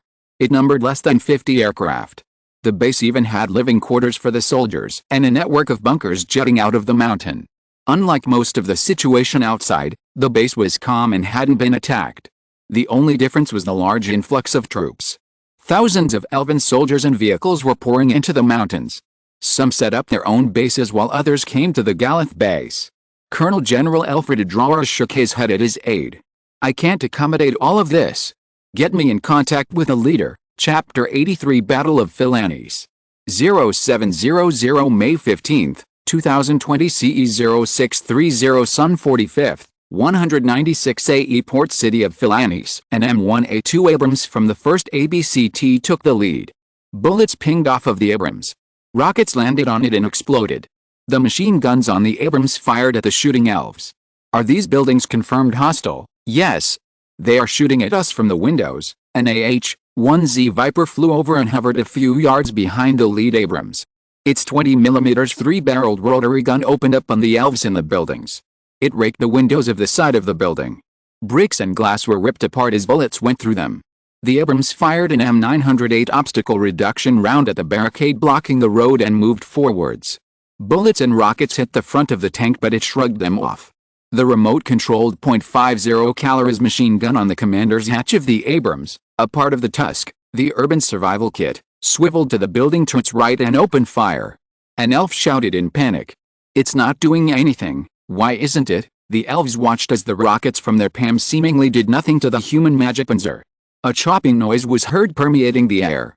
An elf in the window on a building pointed towards the hovering object. What is that? Suddenly bullets rained down on them. Gahhhh, we have its sides exposed. Fire down onto it. Elves came out of the windows beside the Abrams. One of the elves readied their PAM. The machine gun on the turret of the magic pincer turned towards the elves at the window. The machine gun is turning by itself. What is this magic? The machine gun opened up. Convoys of American units moved into the surrounded city from all sides. The entire city basically had its back to an ocean. We got the windows suppressed. Clear the insides. Blake threw a flashbang into the building. It detonated and he rushed inside with Curtis and 2 other Marines of the squad right behind. 3 armed civilians occupied the first floor of the building and were quickly killed. They moved upstairs and quickly cleared half of the top floor. Curtis opened the door and stopped in his tracks. Blake, who was behind him, shouted at his sudden halt. Curtis. What are you doing? A shot from the elf child's pistol hit Curtis in the leg and he collapsed. Fuck. Curtis has been hit. Blake rushed forward and shot the boy. God damn it, Curtis. Why didn't you shoot? On the other side of the city, Isaac opened the door with his finger on the trigger. He aimed his M4 into the room. He nearly shot the cowering figure who had their hands up. Isaac was somewhat surprised to see a surrendering elf. He shouted to the others behind him. We got an elf surrendering. This was only the 3rd one. Isaac slowly moved towards the figure with his gun raised. He soon noticed that the figure had human ears. It's a human. A few blocks away, Ronell didn't really know what to do. A heavy amount of gunfire could be heard outside. He hid in the room that was assigned to him and prayed that his master didn't show up to shoot him. If the elves were losing, he would likely be executed to prevent him from becoming free. He also hoped that the invaders were humans.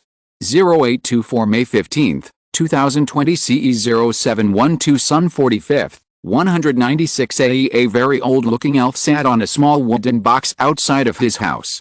He smoked a pipe. A shout came from the window of the 2nd floor of his house. Fino. Get inside. He continued smoking. Fino glanced up at his much younger friend. I'm 197. I don't have a family. I don't care about your silly little war. You are going to die out there. If I die, I die. I will welcome a bullet any time. Not like I'm going to live any longer than a few more years. Fine. The window above slammed shut. A few minutes later, Fino sat there as bullets whizzed around him. However, none of them hit him.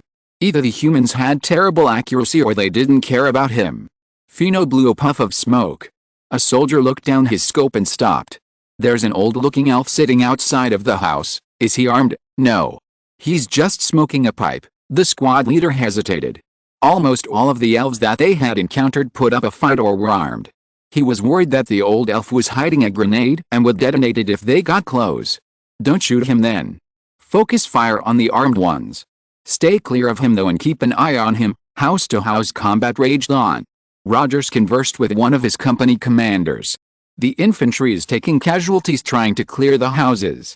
My tank has taken multiple RPG shots. You are free to destroy any hostile buildings with tank rounds. 0833 May 15, 2020 CE 0716 Sun 45th, 196 AE and M1A2 Abrams aimed at one of the houses where a lot of small arms fire had been coming from. An M908 punched a hole in the wall of the house. Within seconds, the entire house collapsed into a heap of stone. A Hellfire missile from an AH-1Z blew open the top floor of a building. Its rotary cannon swept the inside and shredded the surviving elves.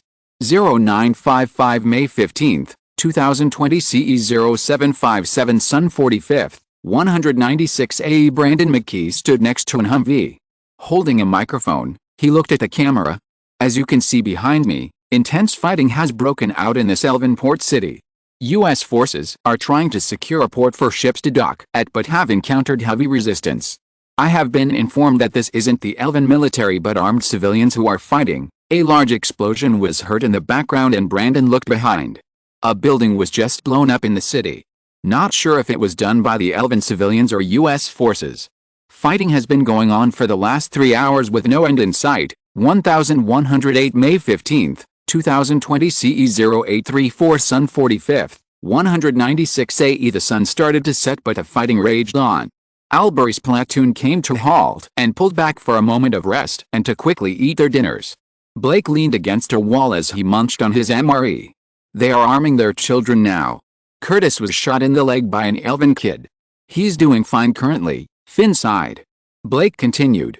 Also, we found a few humans who had been kept as slaves. Well, good thing we didn't blow this place up. Blake shrugged. Probably acceptable casualties at this point. Finn raised one of his eyebrows. This isn't a video game. There are elves who don't want to fight. You got quite a few surrendering, didn't you? They were just forced into doing it so they weren't lynched by their own people. I know, but one day of fighting and we have already lost around 30 men in total fighting for just this one city. In wars like these, it's hard to distinguish who's good and who's bad. Nothing different from what we experienced in Afghanistan or Iraq. Blake felt irked by that. It's different. It totally is. You know it too. We were in Afghanistan. It wasn't this bad. It was never this bad. Not every single Afghan took up arms against us. It was only a few baddies hidden among a majority of innocent people. The opposite is true here. The majority of elves here are out to kill us. Do you really want to forsake those who are innocent? Stop living in your dream world, Finn. I'm not living in my dream world. I know what war is. It's suffering. It's pain. But to resort to killing innocent people, Blake interrupted in anger. The lives we saved by bombing this entire place to oblivion will outweigh the innocents that will be killed. Finn took a deep breath. Even if we argue about it here, what will this even change? We are mere grunts. Blake sat down. Those damn elves. Annalise snapped her fingers. This is the best time to strike. The fighting has died down and the darkness will cover our movements. The 4 other elves nodded. Annalise looked at one of the elves. Goris. You have gathered the explosives, right? 5 bundles of explosive mana. Enough to destroy any magic panzers. If we stick them onto the human magic panzer's sides, we are sure to destroy them. Ready? Annalise swept her determined eyes across the 4 other elves. They nodded. Let's go. The atmosphere outside was tense. Many battle-weary elves rested here near the front. The wounded were also being tended here. Avoiding the streets where intense fighting was occurring and using their knowledge of the alleys to navigate, they were able to move past a front line. It was a perfect night with the moon shrouded by clouds. And all stopped. This should be human territory. Keep away from any lights and stay in the dark. Before they knew it, flashes started and the sound of gunfire erupted. Goris was shot in the head and fell backward. And Noel panicked. What? How did they see us? She was soon cut down with the others. Isaac looked over at a dark corner. I think I saw some movement through my NVGs, one of whose squadmates confirmed it. Elves, they are carrying weapons. One of them seems to have bundles of dynamite. Jacob looked and confirmed before nodding. You are all free to fire. Chapter 84, a literal slugfest. 1350 May 15th, 2020 CE 0955 Sun 45th, 196 AE Port City of Philanis. Isaac snorted in annoyance. Seems to be a bunch of elven civilians who tried to blow us up with dynamite. Isaac's team leader, Andrew Bennett, shook his head. Sheesh, we can't get any rest. Corey Sharp, the team leader of the other team of the squad, commented. Well, at least most of the fighting has died down. The elves can't see us. Jacob shrugged and waved forward. Still good to have a technological advantage. Come on, let's go. As they walked down the road, Isaac spoke again. Do you know what's surprising? Andrew looked at Isaac. What? We haven't seen a single elven military personnel. I think the fucking elven civilians got abandoned. HM. Probably. Unless they are all fighting in plain clothes. Jacob nodded. They seem more like civilians. Heck, they don't seem to even know our weapon capabilities. Isaac chuckled. Do they even know they got abandoned? Well, they are probably so fanatic they don't even care that their entire military abandoned them. The fighting had died down, so Fionn decided to go on his usual nightly stroll. His friend had died and he was all alone. He walked past a few human soldiers wearing strange things on their heads that covered their eyes. One of the human soldiers spoke to the other. Hey, arrest that old elf. He hasn't done anything wrong though. Who knows, he could be hiding something. I'm not taking any chances. Fionn only stared as the human approached him with a gun pointed at him. Fionn raised his hand slowly. The human grabbed him. A few hours earlier he shook his head as he stared at his dead friend. He didn't bend down since he knew he probably won't be able to stand back up that easily. You would have probably lived if you didn't decide to fight. He was surprised that the humans didn't kill him and just ignored him. He thought he would have been surely dead by now. If not for a human actually killing him, then by an accidental shot or stray bullet. Present, the city was completely pitch black. The magic batteries that powered the city had been destroyed during the battle. About a few decades ago, large magic batteries were built outside of cities. They were fueled daily by elves who had time and wanted some money. Elves were paid every time they came to fuel the Maja batteries, and there would usually be many filled Maja batteries in reserve. Although they were not targeted by airstrikes since they seemed to be just large metal boxes, the battle had destroyed many of them. Using the light given off by those with fire magic, nurses and doctors tended to the wounded. Half a street was filled with the wounded. An uninjured elf ran into the street and started shouting, "Get out of here! Go!" A nearby nurse confronted him. "What? Why? We have a lot of injured here." He pointed back to where he came from. "The humans are advancing." The nurse blinked in surprise. "It's the middle of the night, I know. They don't seem bothered by it and they can see us. We tried to ambush them using the darkness but it didn't work." Hearing this, the nurses and doctors started rushing. "Move these patients. Come quickly, get the stretchers." Suddenly, they heard a chopping noise. The uninjured elf shouted in a panic. "Take cover." Human aircraft. The pilot looked at the ground from his AH-1Z Viper. "This is Hawk 1-3. Seems to be medical personnel tending to the wounded down there. We will refrain from firing on this area." "Over, copy that. Proceed with your scouting." A rocket shot towards the Viper. The pilot's eyes widened. "Shit. RPG." The Viper banked to the left and the rocket narrowly missed. Another rocket flew towards them and missed also. "We are under heavy fire from RPGs. We are getting out of here." The Viper reeled back and turned. On the ground, Finn looked around at his weary squad. "We are only a few blocks into the city. At this point, it's gonna take us a week to reach the center." One of his squadmates shrugs. "The elves would lose their will to fight sooner or later. If we deal enough casualties, they will probably give up." I hate fanatics. You can say that again. 1444 May 15, 2020 CE 1022 Sun 45th, 196 AE. Outside of the city, Brandon waved to the city behind him. The sound of gunfire made it hard to hear what he was saying. You can see that even during the night, the battle continues to be raged. "Here I have been told that we have a distinct advantage with night vision goggles. Most of the soldiers around me have them on. I'm currently hoping to be able to get into the city but have been stopped from doing so." Flashes of light came from the city. An explosion rocked the sky. Brandon looked behind him as he saw soldiers pointing towards the area. "Oh my God. Is that a helicopter?" A few minutes earlier, an elf peeked out the window. He had been able to remain hidden in his house without the humans finding him. He looked up into the sky and tightly held his palm. An AH-1Z hovered in the sky above the city. The battle raged a couple blocks further into the city. "Hold position. Prepare to support your street. Stay sharp and stay as far back as you can. The elves might fire RPGs at you." "Understood. We will." "Ah fuck. Mayday. Mayday. Mayday. Our tail rotor got hit by an RPG. We are going down." "Fuck." The Viper started spinning out of control as its tail rotor was in flames. It crashed into a building beside it. Washington, D.C. 30 casualties in a day for a couple of blocks of a city? We also lost an attack helicopter. On fucking national television, General Quincy Griffith spoke in a raspy voice. "The elves are fighting for every single street and almost every house. We have pulled back our R1Zs." He paused. "We will continue taking heavy casualties if we don't do anything." "Mr. President, I know what you are thinking, General. We are not leveling the city or any other city as a matter of fact. We aren't there to do an extermination. I'm allowing precision strikes on any houses with hostiles in them." "This won't be enough, sir. Give me the authorization to bomb the city at will, and I guarantee our casualties would hit rock bottom." "I will not approve that, sir. My men are dying here." "I know. I'm the commander-in-chief. Those are my men too." Port city of Philane's fighting had stretched further into the night. The elves gave much more ground because they were exhausted and couldn't see that well in the darkness.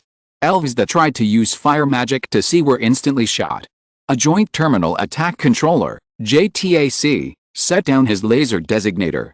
"I'm painting the house, keep it on there." Intense amounts of gunfire had been pouring out from the house, and with the lack of support, the Marines haven't been able to push through it.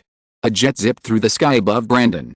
A pilot surveyed the ground as his AV-8B Harrier II got closer and closer to the city. The AV-8B Harrier II is quite an old plane and has been with the Marines since 1985. However, it was the only jet in the U.S. arsenal other than the F-35B that could do vertical takeoff. The last of the Harrier IIs were planned to be retired by 2025. A GBU-12 dropped out from the Harrier over the city. It started directing itself towards the laser.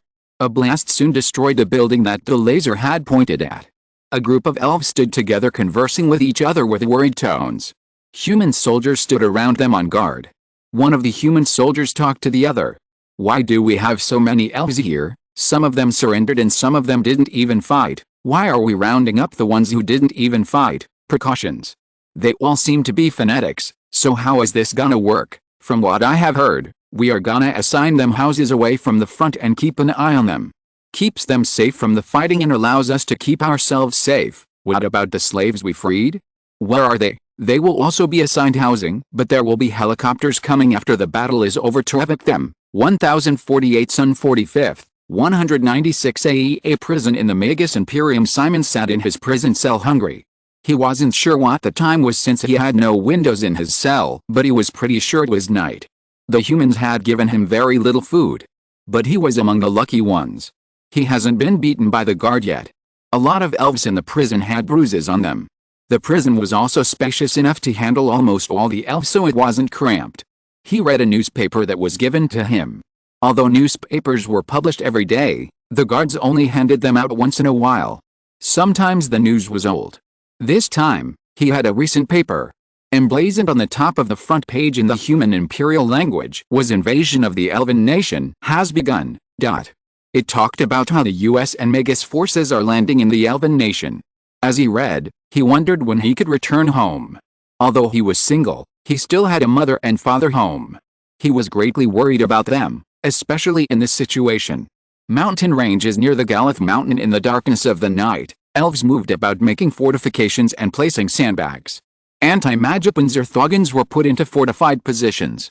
Anti-aircraft Thogens kept an eye on the sky. Every route into the mountains was being blocked with layers and layers of defenses. In green areas, leaves and grass were thrown onto large weapons. In the more frigid and snowy areas, white-colored sheets were placed on. Chapter 85 Protests. 0733 May 16, 2020 CE Washington, D.C. Ronell threw the president's daily brief on the table after reading through it.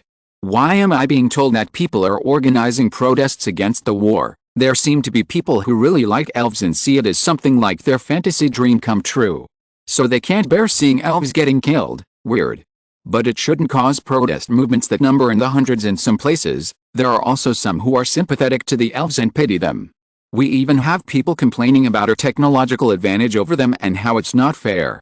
There have even been comparisons to Europeans and Native Americans." Ronell stayed silent for a bit before taking a deep breath. "They are fucking Nazis. They literally want to wipe out and enslave all of humanity. There are people who are calling it fake news and propaganda. You know, sometimes, I lose hope in humanity. And this is one of the times." 1022 May 16, 2020 CE 1322 May 16, 2020 CE San Francisco, United States of America. There is currently a major protest ongoing in San Francisco. You can see it right now behind me. A few hundred people are marching in protest of the current war against the elves. On the screen, a news reporter can be shown with people crowding the streets behind him. Signs that say "Save the elves," "Stop killing elves," "Stop massacring the natives," and "Pull out now" can be seen among the crowd. A couple of people held megaphones and shouted their messages. The news reporter got the attention of one of the protesters. "Sir, I'm with Channel 29 News. May I ask why you are protesting the war against the elves?" He pressed the microphone towards the protester. "I'm sick and tired of the government getting us into one war after another. What do you think about the reports and evidence that indicate that the elves have massacred and enslaved native humans?" The protester started to look agitated. "That's clearly propaganda by the government. Don't you see? The government does this every time it wants people to support their stupid war. WMDs for Iraq, 9/11 for Afghanistan. Now, these made-up massacre stories for the elves. Fake. All fake. The people are sheep. They have to wake up. So you don't believe that 9/11 happened?" "No. Of course, it did. It was an inside job. The government did it themselves in order to get us into war to get oil." Another protester came by and overheard the last few bits of the conversation. "That's the stupidest thing I have ever heard. Oh. Are you one of them government collaborators? Must be a spy. Hey guys. This girl is a government spy?" Looking offended, the girl replied. I'm here protesting this war just like you." The news reporter instantly turned his attention to her. "And what are your thoughts on this?" "Oh, I'm a pacifist. This is just like what happened between the Europeans and Native Americans. I want to prevent a repeat of that. We can negotiate with the elves to find a peaceful solution to our problems. Warfare isn't the solution to everything." You have heard of reports of elves enslaving the native humans, correct? There have been comparisons of the actions of the elves to Nazis. I think the elves and us humans have gotten off of the wrong foot here. We have shown the elves our technological superiority and pushed them out of the magus. The war should be over by now. I don't believe we need to actually invade the elves' homeland. We can coexist. We just need to talk it out with each other. It was the perfect opportunity to do so when the elves retreated back to their homeland. I fear it is a bit too late now though. Thank you for your comments." The reporter turned to the camera. Although folks here seem to have a wide range of opinions, they all agree on the fact that the war should end. 1520 May 15, 2020 CE 1040 Sun 45th, 196 AE Port City of Philanis. On the road was the flaming wreck of an AH-1Z. Surprisingly, it was still somewhat intact. The rotor blades and tail boom were completely gone, but the front suffered only a few crumples. Marines started showing up. One of the Marines got near the cockpit that had both the co-pilot and pilot in it. "The pilot is still alive, get him out of there. Good thing he crashed within friendly territory. Now quickly, I don't like these flames." The commanding Marine turned his head. "We need a medic here." Further in the city, Ronell cowered in his room as a large number of gunshots rang out very close by. Flashes of light could be seen through his window. He peered through the windows to barely see weirdly dressed beings in the darkness. They had strange things covering their eyes. One of them instantly noticed him and raised their gun at him. Renaud shot his hands up. "Don't shoot. I'm human." Renaud hoped his words could save him and that those strange beings were human too. The beings lowered their guns and approached him. "Human." The strange being checked out his ears as Renaud quickly nodded. The strange being kindly smiled. "We are here to help." The battle raged through the night and U.S. forces made significant gains in the city. With the expectation of a few left behind, almost all the elves were civilians. There were veterans, but there was nobody to coordinate or lead them. They had no ability to launch a counterattack or to organize a steadfast defense. However, they defended every single street and many fought to the bitter end. Every few yards, the U.S. forces met heavy resistance. However, any defenses that the infantry couldn't get through were cleared with precision strikes from the sky. The elves were completely unprepared for a night battle and were caught off guard on how well the Americans were able to fight in the night. 0044 May 16, 2020 CE 0322 Sun 46th, 196 AE. By morning, the infantry could nearly see the port from the streets. Blake looked at Finn. "Fucking hell. We are nearly there." "This took much less than what you said it would take," someone further away shouted. "They are surrendering." A group of 10 elves slowly walked towards them with their hands in the air. It was the largest amount of elves that had surrendered together. Blake, Finn, and the others kept their guns ready. "Drop all of your weapons." Rifles, pistols, and grenades clattered onto the floor. A soldier closed in on the elves. "Stay calm and do not resist. You will be searched." Finn relaxed. He was quite glad that the language barrier here wasn't that bad when compared to Afghanistan. Latin wasn't really a hard language to learn. Over 60% of English words are Latin-based. Quite a few of the soldiers had picked Latin as a second language during their high school years, so they were fast to pick it up too. 20 minutes later, fighting still continued as they moved ever closer to the port. Blake witnessed more and more elves surrendering. Finn looked over a corner. "Seems like we got a few more surrendering." A group of elves walked towards them with their hands in the air. One of the elves threw something at their feet. "Grenade. Get down, motherfucker." Blake dived to the ground. An explosion rocked his world. Getting up and dusting himself off, Blake took a look at where the elves were.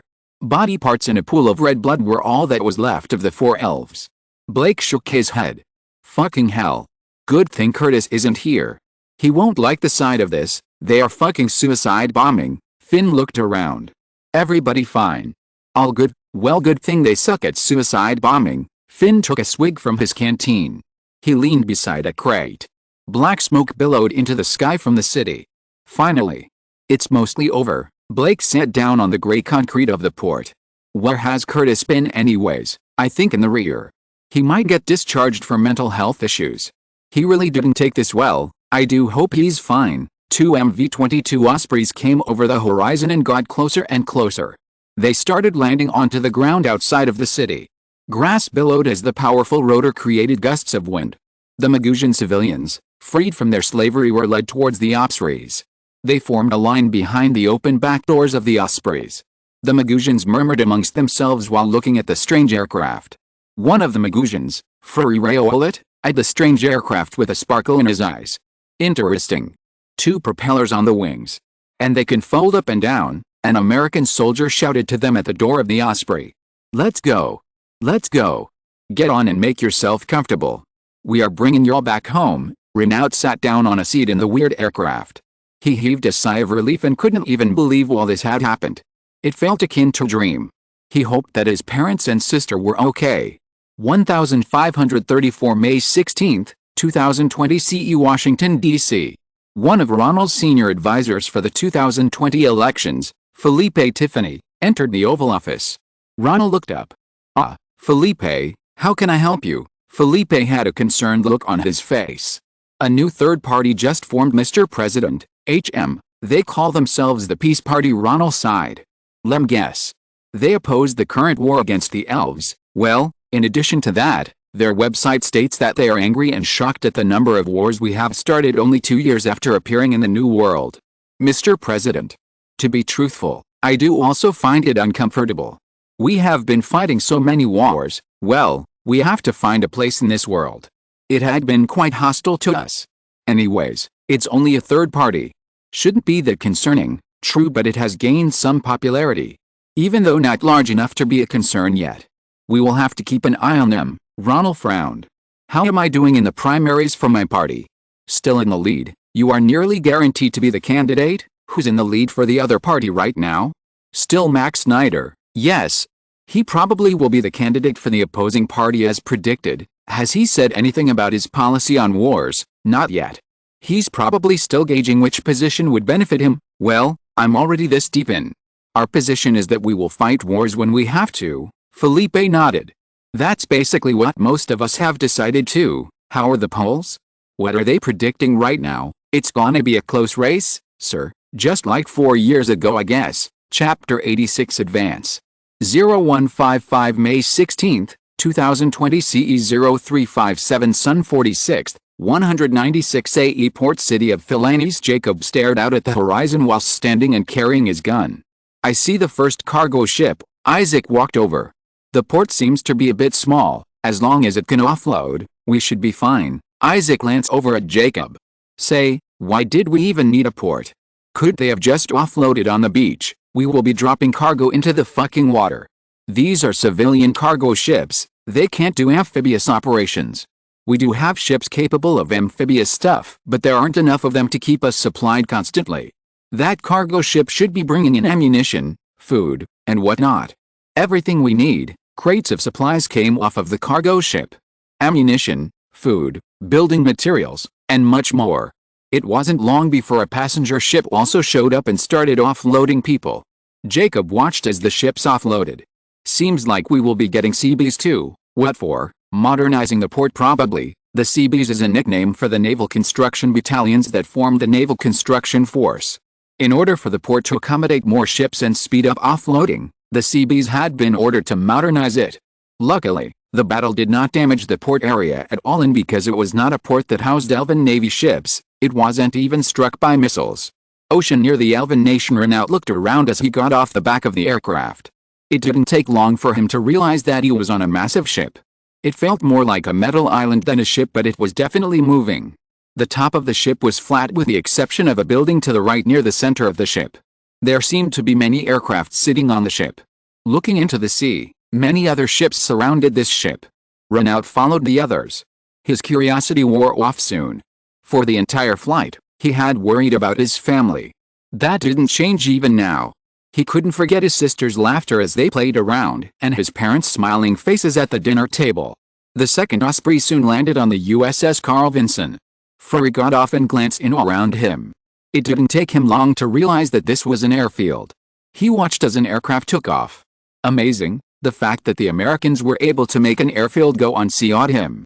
Hearing his outburst, others turned to look at him in bemusement. Furry was sort of an outcast in his country. He was never invested in magic but much more focused on mechanical things. Of course, he wasn't being mistreated. Others were just surprised that he never tried to develop his magic skills. A uniformed person greeted them. "Welcome. I'm Lieutenant Commander Jensen Lowe. Does anybody here have injuries? A show of hand please." A few Magosians raised their hands. "Okay, we will get you guys treated. How many of you guys are hungry?" All of the Magosians raised their hands. "And fed. Okay, for those who are injured, please follow my friend, Petty Officer Gerald Phillips." Jensen pointed towards Gerald. "He will lead you to the med bay. Once you are treated, you will join the others in the cafeteria. Everybody else, follow me." Furry was amazed as he was led through the interior of the aircraft carrier and towards the cafeteria. The interior looked so much more well-polished than the ships that Omegas Imperium have. An hour later, after their meal, Jensen got all the Magosians' attention and made an announcement. "We will be transporting all of you via aircraft back to your country. Your government will be providing ground transportation back to your homes. They also seem to be offering relocation and support services if you have lost your homes. I'm not sure about the specifics of that. You will have to ask your government. Any questions?" Ronell raised his hand. Jensen pointed at him. "Yes, I have a family who has also been captured by the elves. Do you know if they have been rescued? Is there any way that I can find them? We have already rescued a few people but I'm not exactly sure if any of them are your family. I will bring up your issue with my commander.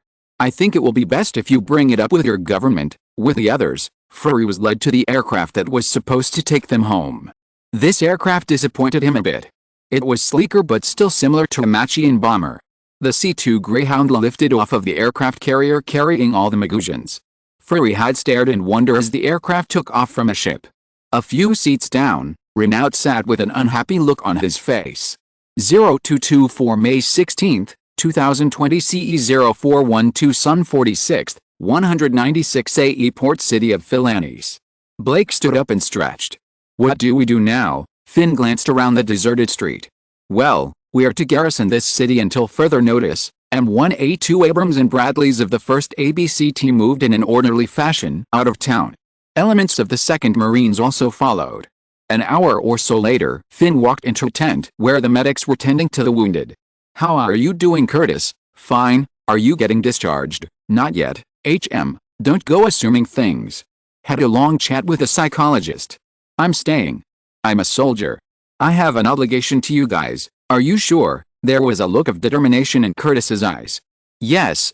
I'm sorry for having to deal with me," Finn sighed. "It's all fine. Not everyone can handle this. You are a good man, maybe too good for war. Give me another chance, Sergeant. That's what I am doing. We have been garrisoned to protect this place until further notice. So rest up.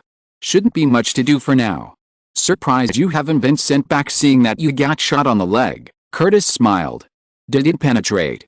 "Just hurt like shit." "Good to hear." 0700 May 16, 2020 CE, Central Time, Nashville, Tennessee. Jack took a sip out of his Coke as he watched the news. Counter-protests have been occurring in response to the recent anti-war protests. Members of both parties on Twitter have expressed their support for the continuation of the war.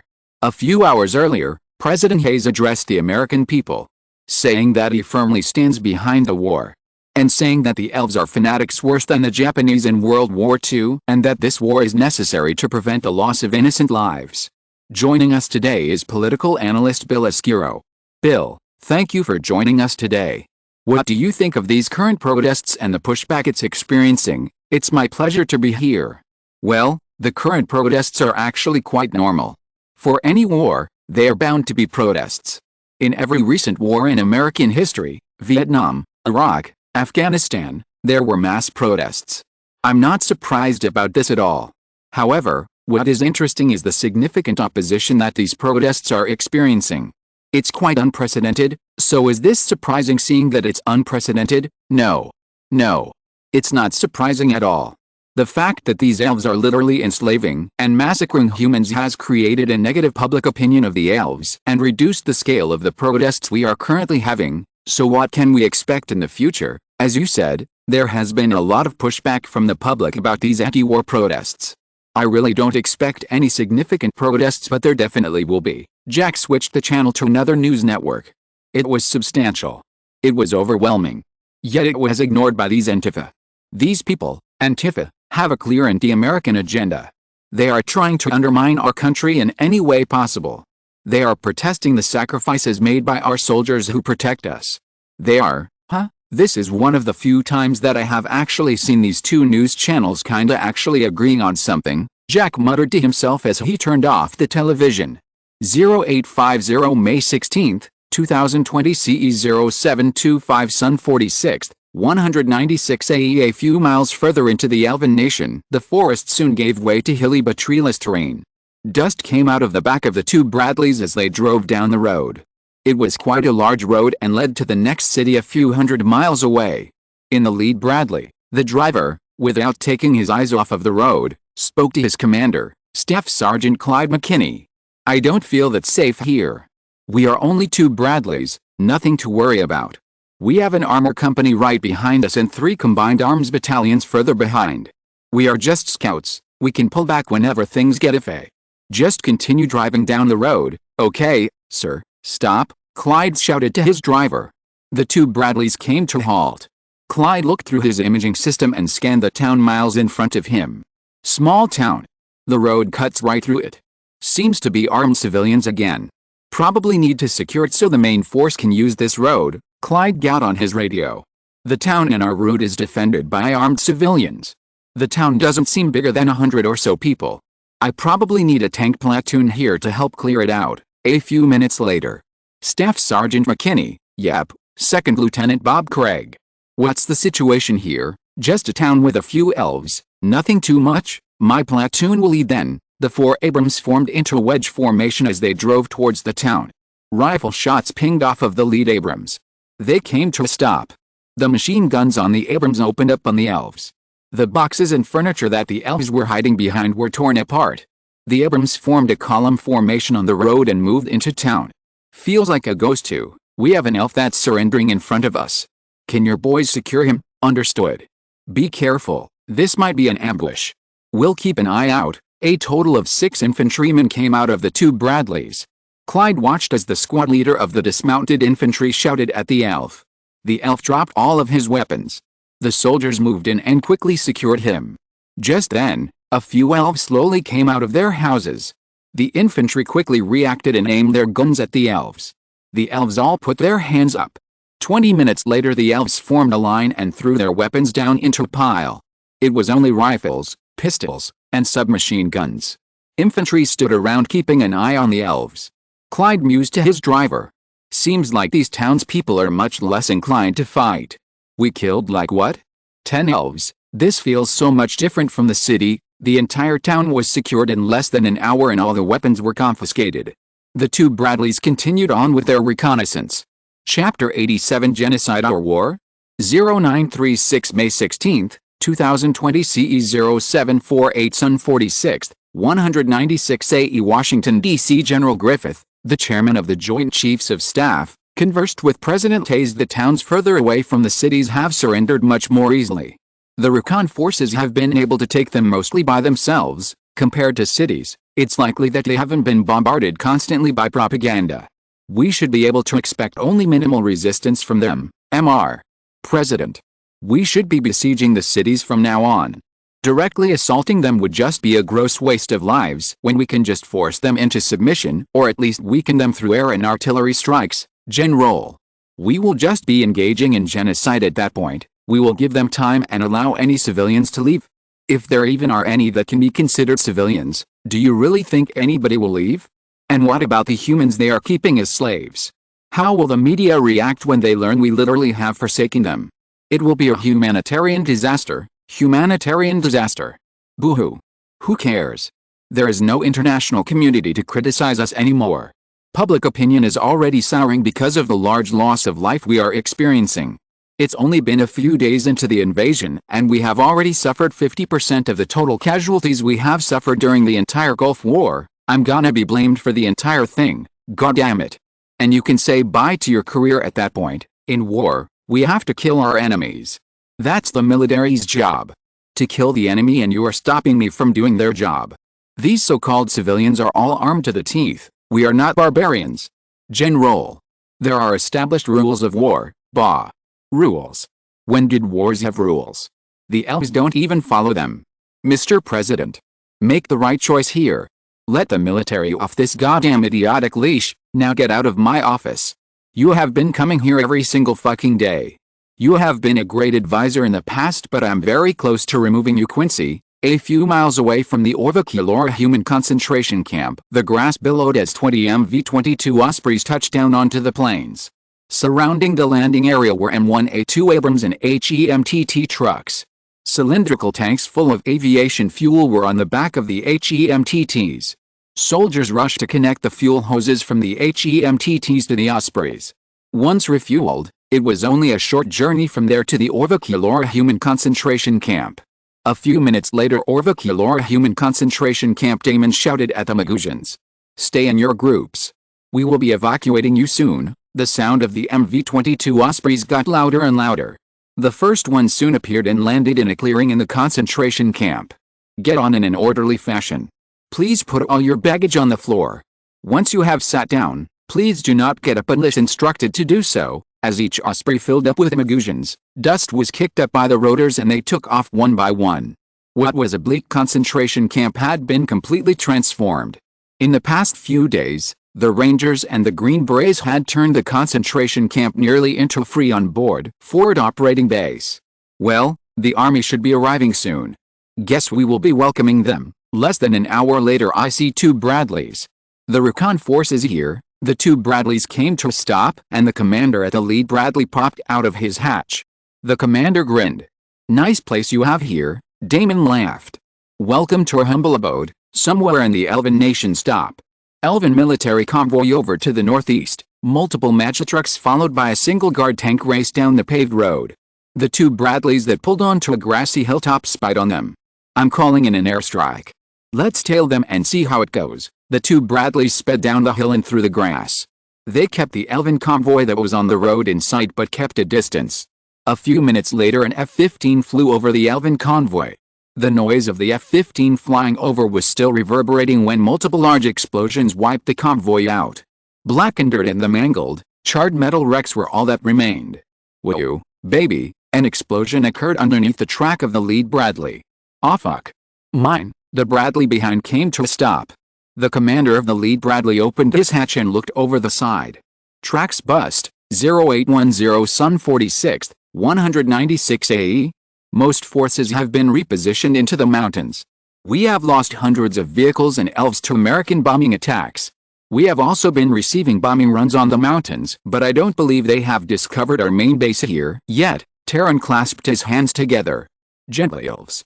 We shall hold this position to the last elf. Anaphalon raised his voice in opposition.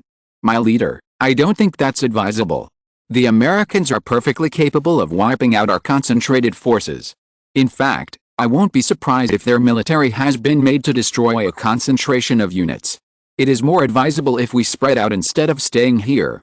That will make us a much harder target to kill. Terran frowned and his eyes narrowed.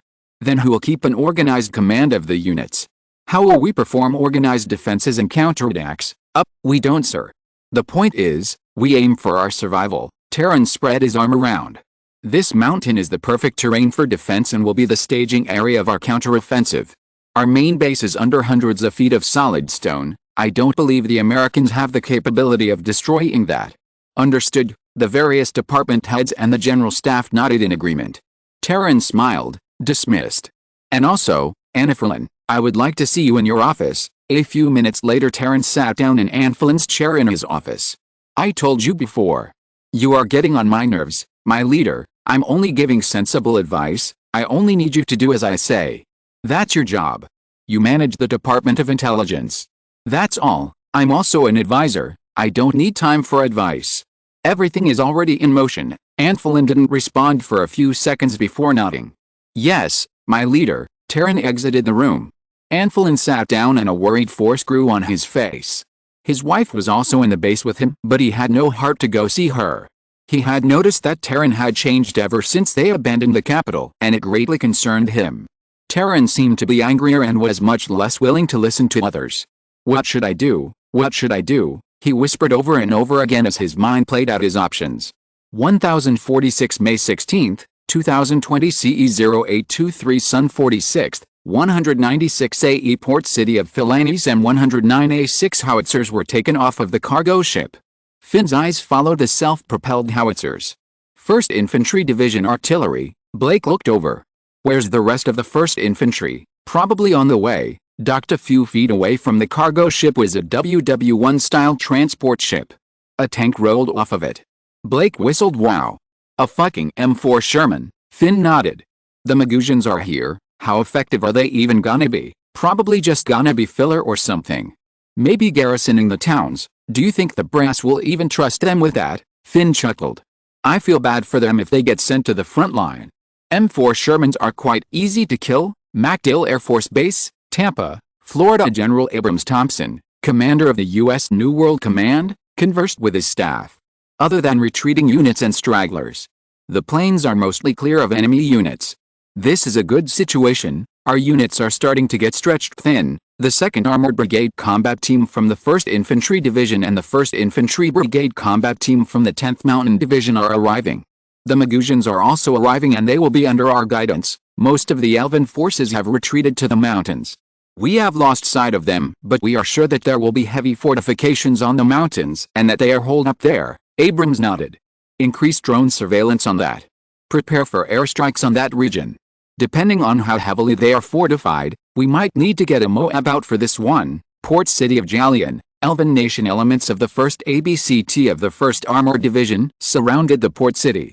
They kept their distance and had screening forces keeping an eye out. In his house, Lorson felt panic coursing through his blood.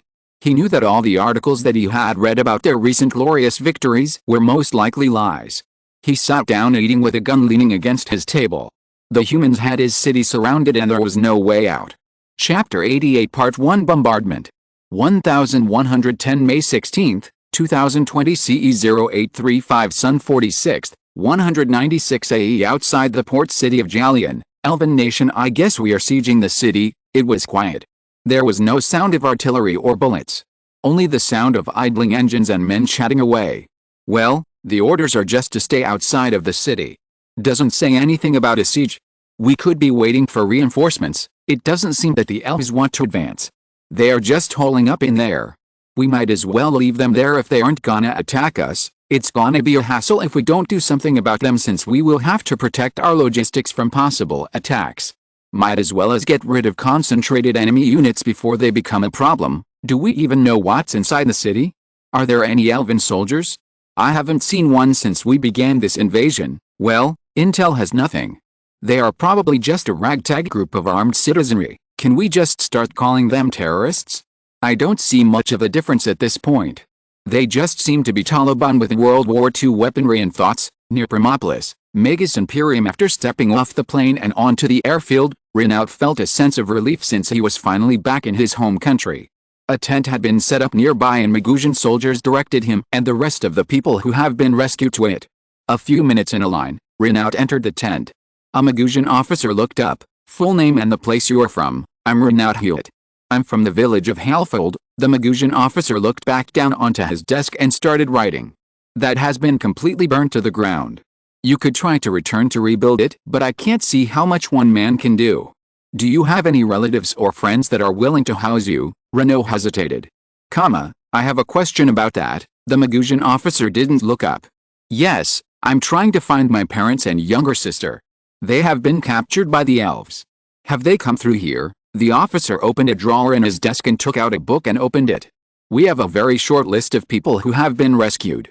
Can I have their names? Anna Hewitt, Emily Hewitt, and Arthurus Hewitt. After flipping through the book, the officer shook his head. Sorry, they aren't on the list. If you have nowhere to go, we are providing 5 days of free lodging at nearby hotels. Will all those who are rescued going to come through here? I'm not sure about that. As of right now, yes. All right. Thanks. There's a tent to the right. They will send you to the hotel and give you some more help. Walking out, Ronell saw a poster on the wall. On it was a soldier holding a rifle charging forward. Emblazoned on it below was "Your Imperium needs you." He thought about it. If he could go, He could try to save his parents and sister himself. He was scared to actually join. He had kept his head down when he was a slave to the elves, and now he wants to go back there and fight them. He wondered if it was even reasonable since he had just gotten out of that hellhole. He was quite a lonely person and didn't make many friends because of his awkwardness. He also knew that the idea of going to save his family by himself was absurd. How long was it going to take to train him? Would his family have returned by the time he was sent to battle? Will he even be sent to the right area? The thoughts circled through his head. A few minutes after Renaud's exit, Fury entered the tent. Full name and the place you are from. I'm Fury Gauvain. I'm an engineer at the Falk Aviation Company. I'm looking to return to the headquarters at Laufenburg. I meant the place that you live at? Not the place you work at. I live at Laufenburg. The officer looked up. How were you captured by the elves? I was on vacation. Well, nothing happened at Laufenburg. It was far away from the fighting. Then, I would like to go there. I need to have an urgent meeting with my boss. Okay. We will provide you with a train ticket to the city. 1235 May 20th, 2020 CE 0917 Sun 50th, 196 AE Washington, D.C. The president looked at a satellite map of the Elven nation. General Griffith briefed him on the current situation. Other than their two major cities, everything on this side of the mountain range has been secured. The towns and villages have been much easier to deal with. We are laying siege to multiple cities. Mr. President, we will save more lives if we advance into the city instead of sieging it. Sieges will just lead to more suffering from both sides, and the will of the elves are undeniably strong. They have already been there for 4 days. They may prefer starvation to surrender. The losses we will take from these battles will be too grave. President Hayes pondered quietly for a bit. All right, General, you have your wish. I'm authorizing the use of artillery and airstrikes on any groups of identified armed elves in the city. Pass that down the chain. Port City of Jalian. A woman carried a basket of fruits that was gathered from her master's small front yard garden. Right next to her master's house, a group of armed elves stood behind a makeshift barricade. The elves decided to set up defenses street by street to make the fight as bloody as possible. One of the elves eyed her as she went back into the house. She hurried into the house. After setting down the fruit basket, she looked around to make sure no one was home and went to the room that had been provided to her. It was a small room and the only thing provided was a ragged mat to sleep on. We will be saved soon. Emmeline looked at her daughter, Anna, in the room. Anna slept quietly. She was gaunt and was likely still hungry. They had been through unspeakable things, but the end seemed to be drawing near. From what she has seen and heard, the city had been surrounded. 2200 May 20th, 2020 CE 0200 Sun 51st, 196 AE. Emmeline awoke to a whistling noise. The ground shook as explosions occurred outside. If you're listening to this novel on a channel other than Fanfic World, it means they downloaded and uploaded it without effort. We cordially invite you to visit our channel, Mundo Fanfic Novelis. There you'll find the original version of this story, and you can explore many other novels of various genres. We're waiting for you to immerse yourself in a world of incredible novels. Chapter 89 Part 2 Bombardment. 2130 May 20th, 2020 CE 0145 Sun 51st, 196 AE. Outside the port city of Jalian, our drones have found barricades set up throughout the city with armed elves manning them. A few of them even have elven children there. Are they armed? We observed them holding what seems to be guns. If they are armed, they are a threat. The streets aren't that wide, so surrounding houses might be destroyed. We will have to take that chance then. Only target the barricades with armed elves or any area with a concentration of them. Understood, sir. M109A7 Paladins of the 2nd Battalion, 3rd Field Artillery Regiment raised their guns and fired in unison. Their shells went for different targets across the city. 2246 May 20th, 2020 CE 0223 Sun 51st, 196 AE. Kasner Human Concentration Camp, Elven Nation. A soldier talked to a war correspondent observing the evacuation. They walked past a Park Abrams and a few of the crew hanging around. We are currently evacuating these Magusian civilians. This is the biggest concentration camp we believe that the elves have. About 10,000 Magusian civilians were held here. How many were saved? Around 9,500. Luckily, the elves just started executing prisoners when we rolled up. We caught them off guard by advancing at night. Most of the elves ran. The ones we have captured seem to have been confused at the ongoing situation. I heard that there are multiple other concentration camps. What happened to those? The operation to free the prisoners started 6 days ago when Special Forces and Army Rangers secured multiple small and medium-sized concentration camps. Why was this camp not prioritized? Being this large in size and so densely packed, sending in a smaller or medium force would have been unwise. The distance made any insertion via air impossible. We are literally next to the mountains that cut this entire country in half. This camp was a priority target though, and ground troops got here as fast as possible. There should be a ton of elves crawling around in those mountains, so we are getting these Magusian civilians out as fast as possible. Close by, an Osprey took off. Is it okay if I question a few of the Magusians? Feel free to do so, but they speak Latin. I can translate for you to a degree. The soldier went around asking those who were still waiting for a helicopter. Many responded with stories of how they were starved, forced to work, and shot for not working fast enough or collapsing. The war correspondent took multiple pictures of the interior and exterior of multiple buildings. The execution sites were also captured on camera. A picture of an Ospreys full of Magusians was also taken, and a few pictures of CH-53E Super Stallions and Ospreys lifting into the air. Port City of Jalian, don't cry, we will be fine, Emmeline tried to soothe Anna. Explosions after explosions occurred and the ground shook violently. A deafening explosion occurred and the wall caved in. Abrams and Bradleys entered the city. The barricade at the outskirts of the city had already been destroyed by shots from the Abrams. Isaac followed his squad towards the city. Even with the artillery bombardments, the elves put up stiff resistance, and house-to-house fighting occurred. A few hours later, Isaac sat down on the street and leaned his head back. Jacob stood before him. We have secured half of the city. Only half? Sheesh, we have a much smaller force trying to take over a big city. Of course, we only secured half. Across the elven cities of the southern side of the mountains, similar fighting raged on. Nilfgaard, elven nation. A Sherman tank rolled down a street. Magusian infantry flanked it. Suddenly a rocket shot out and flew over the turret of the tank. Its .30 caliber machine guns opened up and the Magusian started shooting. 0301 May 21, 2020 CE 0433 Sun 51st, 196 AE Galith Mountain Range, Elven Nation. Gerald talked to Scott over the comms. Seems like they haven't learned that their static defenses aren't gonna do shit in the end, huh?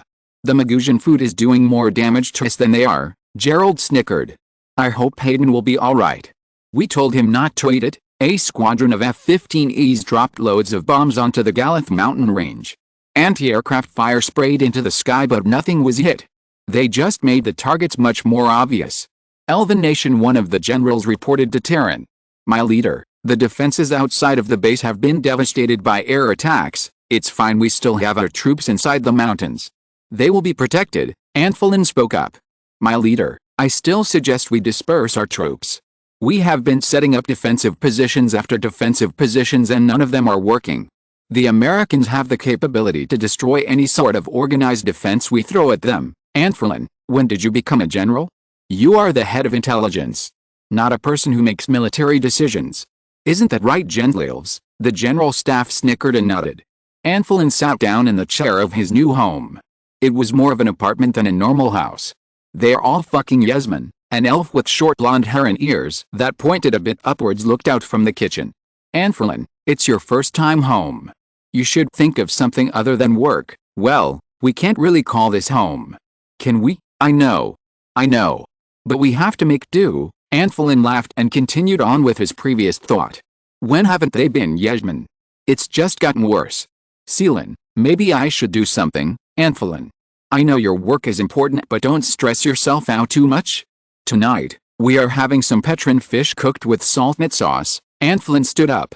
It's a good thing this place has a large stock of food. I do prefer the fresh stuff though. Chapter 90 Internal Affairs. 0955 May 23, 2020 CE Washington, D.C. President Hayes read the report as the Carlson explained it to him. Most of the resistant towns and smaller cities have surrendered. From these recent battles, we have only suffered 47 casualties. The total so far for the entire war is only 263 casualties. Isn't that a bit grim compared to the figures from the Iraq War? Well, compared to the Iraq War, we didn't face an army that was nearly 5 million strong and a fanatical populace. Casualties will still mount though as we start battling our way through their larger cities. Pentagon, United States of America. General Griffith poured whiskey into his lowball glass.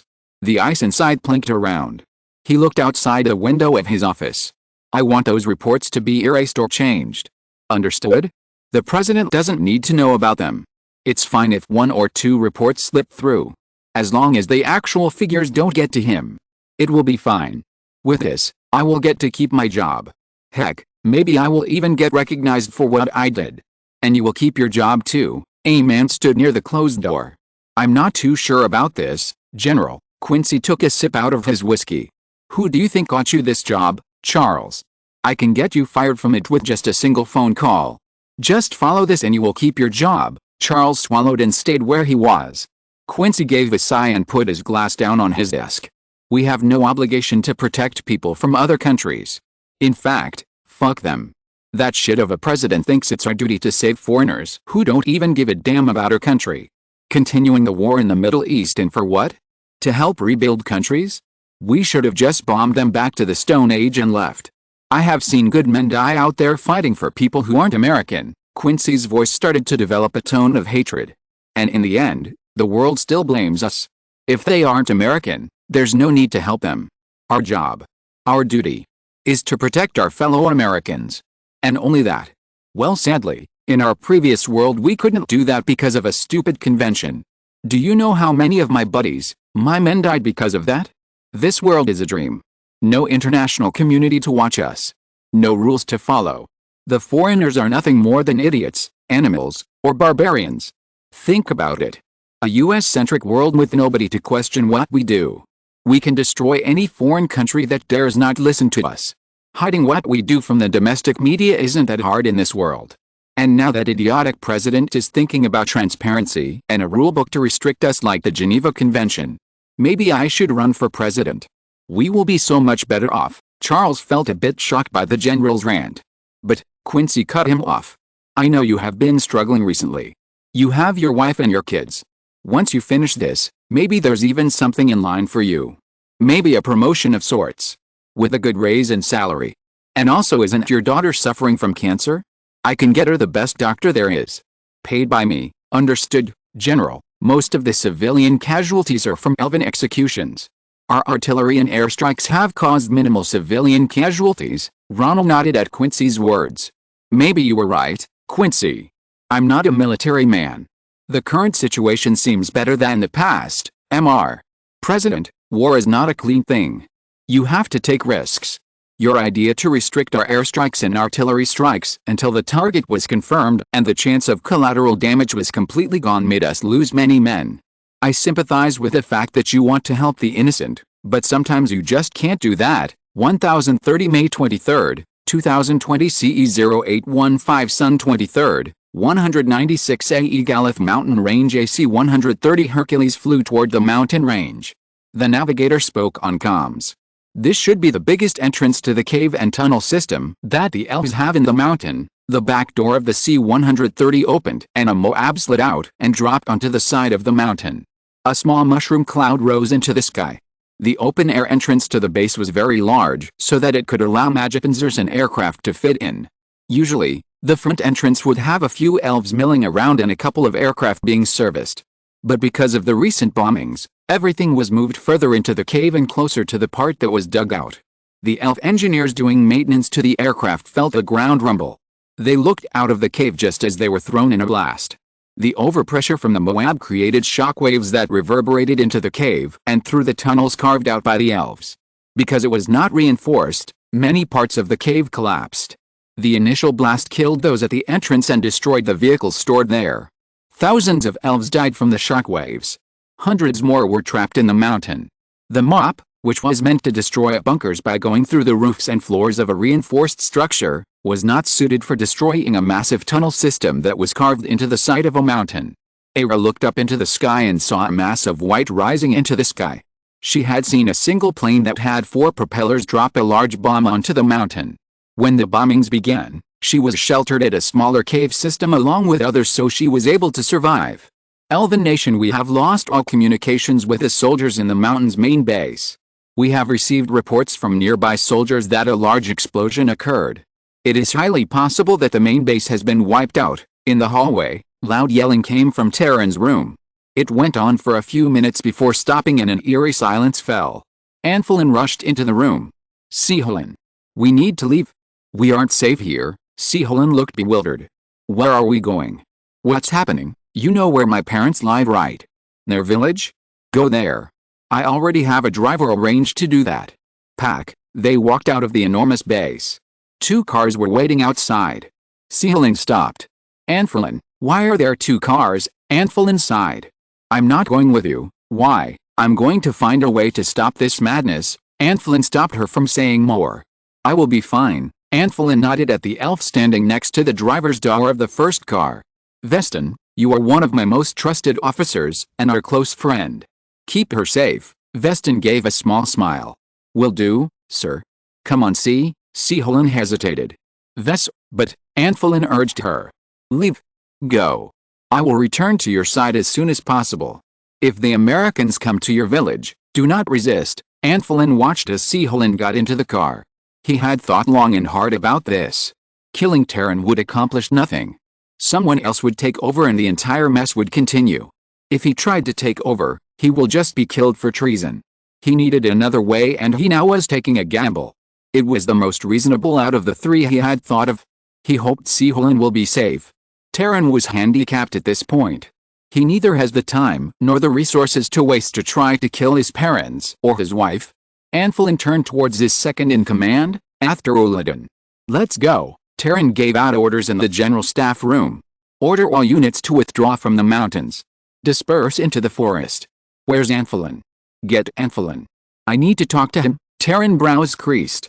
He loathed to admit it, but Anfalin was right. A few minutes later a soldier saluted him. Hail Van Horus. We were unable to find him and his wife was not at the living quarters. Okay, then search around the compound. A few hours later it was clear that Anfalin was gone. 2 cars had disappeared from the vehicle storage and Terran along with his wife and 2 intelligence officers were gone. After hearing this in his office, Terran gritted his teeth before shouting and slamming his fist onto his desk. Anfalin. Anfalin. Anfalin, on the road to the Galath Mountains after, in the driver's seat, spoke up to Anfalin who was beside him.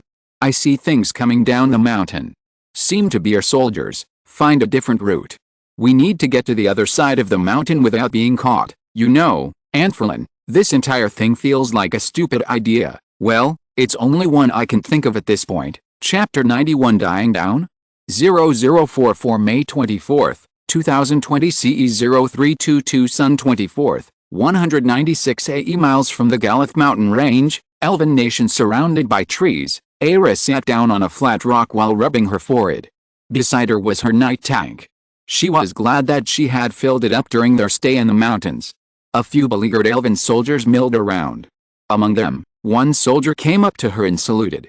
She didn't know his unit nor his name, but he had patches that indicated that he was a lieutenant. He was most likely the highest rank soldier here other than her. Major General, quite a few of our elves are missing. We have witnesses that say they have deserted. Okay, the lieutenant looked at Aira curiously. Should we give out orders to shoot anyone who deserts and to find those who deserted? We don't have time to care about deserters and we aren't going to shoot them. I don't even know which units these men are all from. I know which unit they are from. I gathered them. Major General, it is your duty to command us. Aira sighed.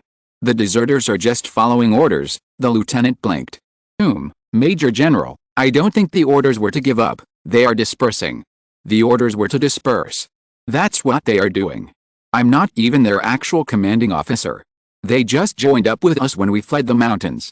In fact, some of these deserters could be trying to find their own units or their commanding officers. Aira sighed again after he left. She really wished that she could also desert. Ugh, this is a mess. A few minutes later we are running low on food and we have nowhere to be resupplied. Aira shook her head. High Command is giving no help to us. Every time I ask for supplies and such, they only told me to follow the order to disperse. Seems like we will have to fend for ourselves. The lieutenant nodded. Major General, should we take a position in one of the nearby towns? They have food and probably fuel. That's actually not a bad idea. The Americans haven't gotten to this side of the mountains yet. Aira stood up. Elves. Move out. We are getting resupplied. 0120 May 24th, 2020 CE MacDill Air Force Base, Tampa, Florida General Thompson looked over the sit rep. Huh? They abandoned the mountains. That's incredibly stupid of them but incredibly lucky for us, one of whose staff nodded. I guess they got scared of the Moab we dropped on them. Well, we only have 14 more of them, so thank God for that. It would be a repeat of Iwo Jima if they continued staying in those mountains. 0133 May 24, 2020 CE 0346 Sun 24th, 196 AE. Somewhere in the Elven Nation under the blazing sun, a platoon of M1A2 Abrams sat in the middle of the plains. Captain Rose sat on the commander's hatch of his Abrams and studied the wide-open plains. A voice came over the comms. When the hell is the fuel going to come? The front line is already way ahead of us. This is Praetorian. They did say that they did have fuel trucks coming towards us. I won't be surprised if the shipment is lost somewhere in the Magusian Empire. It's so fucking hot here. At least let us find a few trees to sit under the shade. We still have fuel, yes, we can definitely still move, but we are trying to conserve fuel here just in case anything happens. We are in the middle of buttfuck nowhere, miles behind the front line. I don't expect some idiotic elf to attack us. On the road, a group of Humvees passed them. The soldiers on the Humvees were laughing. One of the tankers who was sitting beside his Abrams gave them a middle finger and shouted, "Oh, fuck you, skies over Elven territory." Leaflet spewed out of an F-15E that was cruising over the skies of the Elven Nation. All cities west of your mountain range have fallen. Those that have surrendered are being treated humanely. We mean no harm to the elves of the Elven Nation. We only seek those responsible for initiating this war. On the back of the leaflet was a map of the Elven Nation. One side of the Elven Nation was colored blue and had the American and Magusian flag on it. On the other side was colored gray with the Elven flag on it. Multiple blue arrows pointed towards the gray area. Outskirts of Faluna, Elven Nation. The sound of M777A2's firing rumbled across the plains. The firing had been going on for a few days, starting every time a target was marked. U.S. troops have also advanced slowly into the city. Avagroth, Elven Nation. Finn walked down the street. There were a few bodies lying on the street. Fucking hell. These elves did a number on these Magusians. A burnt-out Sherman sat right in the middle. A few miles away, an Magusian officer greeted the commander of the 2nd Battalion, 2nd Marines. The elves have been stubbornly defending this city. Our Shermans have helped make some progress, but we have been stopped by their anti-tank weaponry. If I'm hearing it correctly, the current situation is a stalemate. Then, near the Galath mountain ranges, Elven Nation. A few U.S. soldiers, from the 2nd Battalion, 22nd Infantry Regiment of the 10th Mountain Division, stood around relaxingly at a checkpoint. A car appeared from the horizon. One of the soldiers noticed it and his eyes widened in disbelief. "We will be trying to stop it, be careful. The elves haven't done this yet, but it could be a suicide bomber." "What the hell?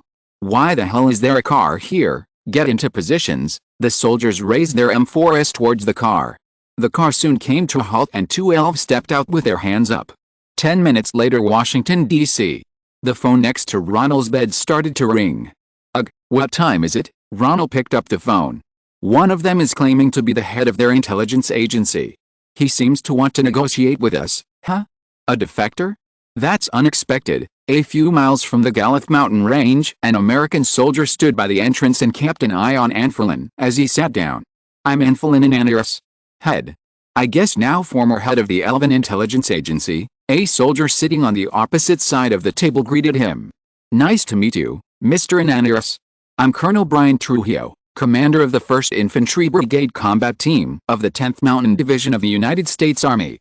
I will be acting as a temporary representative of the government of the United States. Although we are unable to confirm your identity, we are interested in what you want to say. Do you understand that the soldier by the door is there as a precaution? I know that you Americans have capabilities beyond my wildest dreams. My agency has gathered a lot about your country. From your planes that are faster than the speed of sound, your helicopters, and your weapons that can attack out of sight. You also come from another world, don't you?" Brian smiled. "Well, you do seem to know more than the average elven soldier. Go ahead, you know who our leader is, correct? I presume you are talking about Terran Venhoris." Anfalin nodded. Was a very close aide to him. In recent times, he has become more and more delusional. He started threatening me whenever I gave suggestions. I couldn't take it anymore. I knew that we weren't going to win and Terran will be forsaking the entire elven race if he continued. "And how does this lead to you defecting to us?" "I believe that there are elves just like me, Tired of the war and tired of this fanaticism? There are elves like you. Especially, from your country's rural areas. But how do you expect to drum up support? I don't suspect that you are well known. Are you? I'm not, but I know I will have support. Like you said, in the rural areas, elves are less supportive of Terran. It's because our propaganda has targeted the urban elves more than the rural ones. Now, elves in places that you have occupied are more willing to show their distaste for the current elven government. They won't be in hiding anymore. I'm hoping to gather elves like these to form a new elven government. It is better than you humans taking over. Not many elves will accept that. I won't be surprised if a resistance movement forms because of that. Brian set his eyes on Antholin. But what if the elves see you as a puppet government? Well, they won't, because only elves are in the government. If humans were in the government, then the elves will see it as a puppet government. Having an elf-only government doesn't guarantee that a resistance movement doesn't form against you. Antholin grew quiet. Brian chuckled. I may have questioned you too much there. Well, the end decision isn't up to me. We will let you meet an actual diplomat soon to sort this out. Brian paused. Here is a serious question. Do you know where your leader currently is? I know Terran's hideout. I will be willing to give you this information if your government agrees to what I'm proposing. 082, May 24, 2020 CE Washington, D.C. President Haye swept his eyes across the members of the committee. The issue with the underwater sea monsters is becoming quite a nuisance. Secretary of Homeland Security Lenny Clark started speaking. We have had a recent uptick in ships being mysteriously sunk with holes on the bottom. The Coast Guard is currently investigating but hasn't come up with much. However, a team of scientists we have gathered has come up with some information. Dr. Levi Munoz is here to talk about what his team has learned so far. Levi stood. Ahem. Mr. President. We believe that it is a creature. Most likely native to only this part of the world. Just like how the phoenixes were. However, they are fewer in numbers and should not be able to cause much damage. As long as we avoid the areas where it is mostly found, we can minimize the damage. My team has been creating a map to show where they are commonly found. Here's a map of the result. Lenny nodded. We will need to find a way to track them and then find a way to exterminate them. The Coast Guard is cooperating with the Navy in order to use their MH-60Rs to try to detect the sea monsters. We are not sure about the environmental impact of exterminating such creatures. We should tread carefully. Chapter 92. So I have read some of the recent comments, and I would like to apologize about Chapter 84. I was in no way trying to make Muslims look evil. The Allah that showed up was a fake. The form of the man who called himself Allah slowly dissipated. Where he once stood, older there appeared. That was easy. Got a bit nervous there, but that went well. I'm the greatest actor in this plane. I understand that you may still be upset that I have decided to use Osama bin Laden.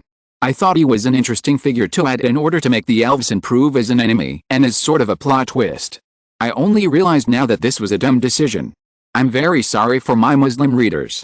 I was being stupid and did not think about the consequences. I will remake Chapter 84 and release it again tomorrow. I hope that you will forgive me for my mistake. Chapter 93. Those above. 0930 May 24, 2020 CE 0745 Sun 24, 196 AE Galith Mountain Range. Jacob sat on a rock that was beside the cave.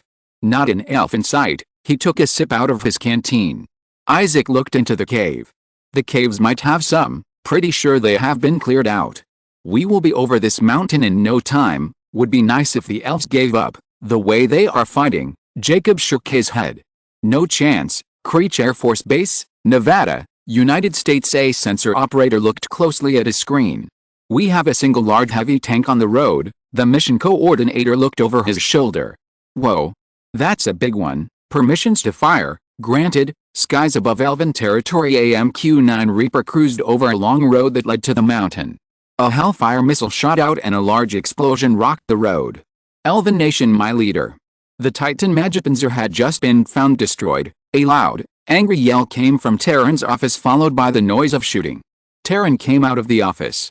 My leader, what? The guard stopped as he saw that Terran was holding a pistol and was fuming. Drag him out. I'm going to my quarters. Don't disturb me for the next few hours. Terran waved his pistol at his aide behind him. The aide laid slumped by a wall that was covered in blood. Terran started muttering under his breath and walked away. Question mark? Inara watched a screen when she heard an angry yell resound. Elder sister. Sister.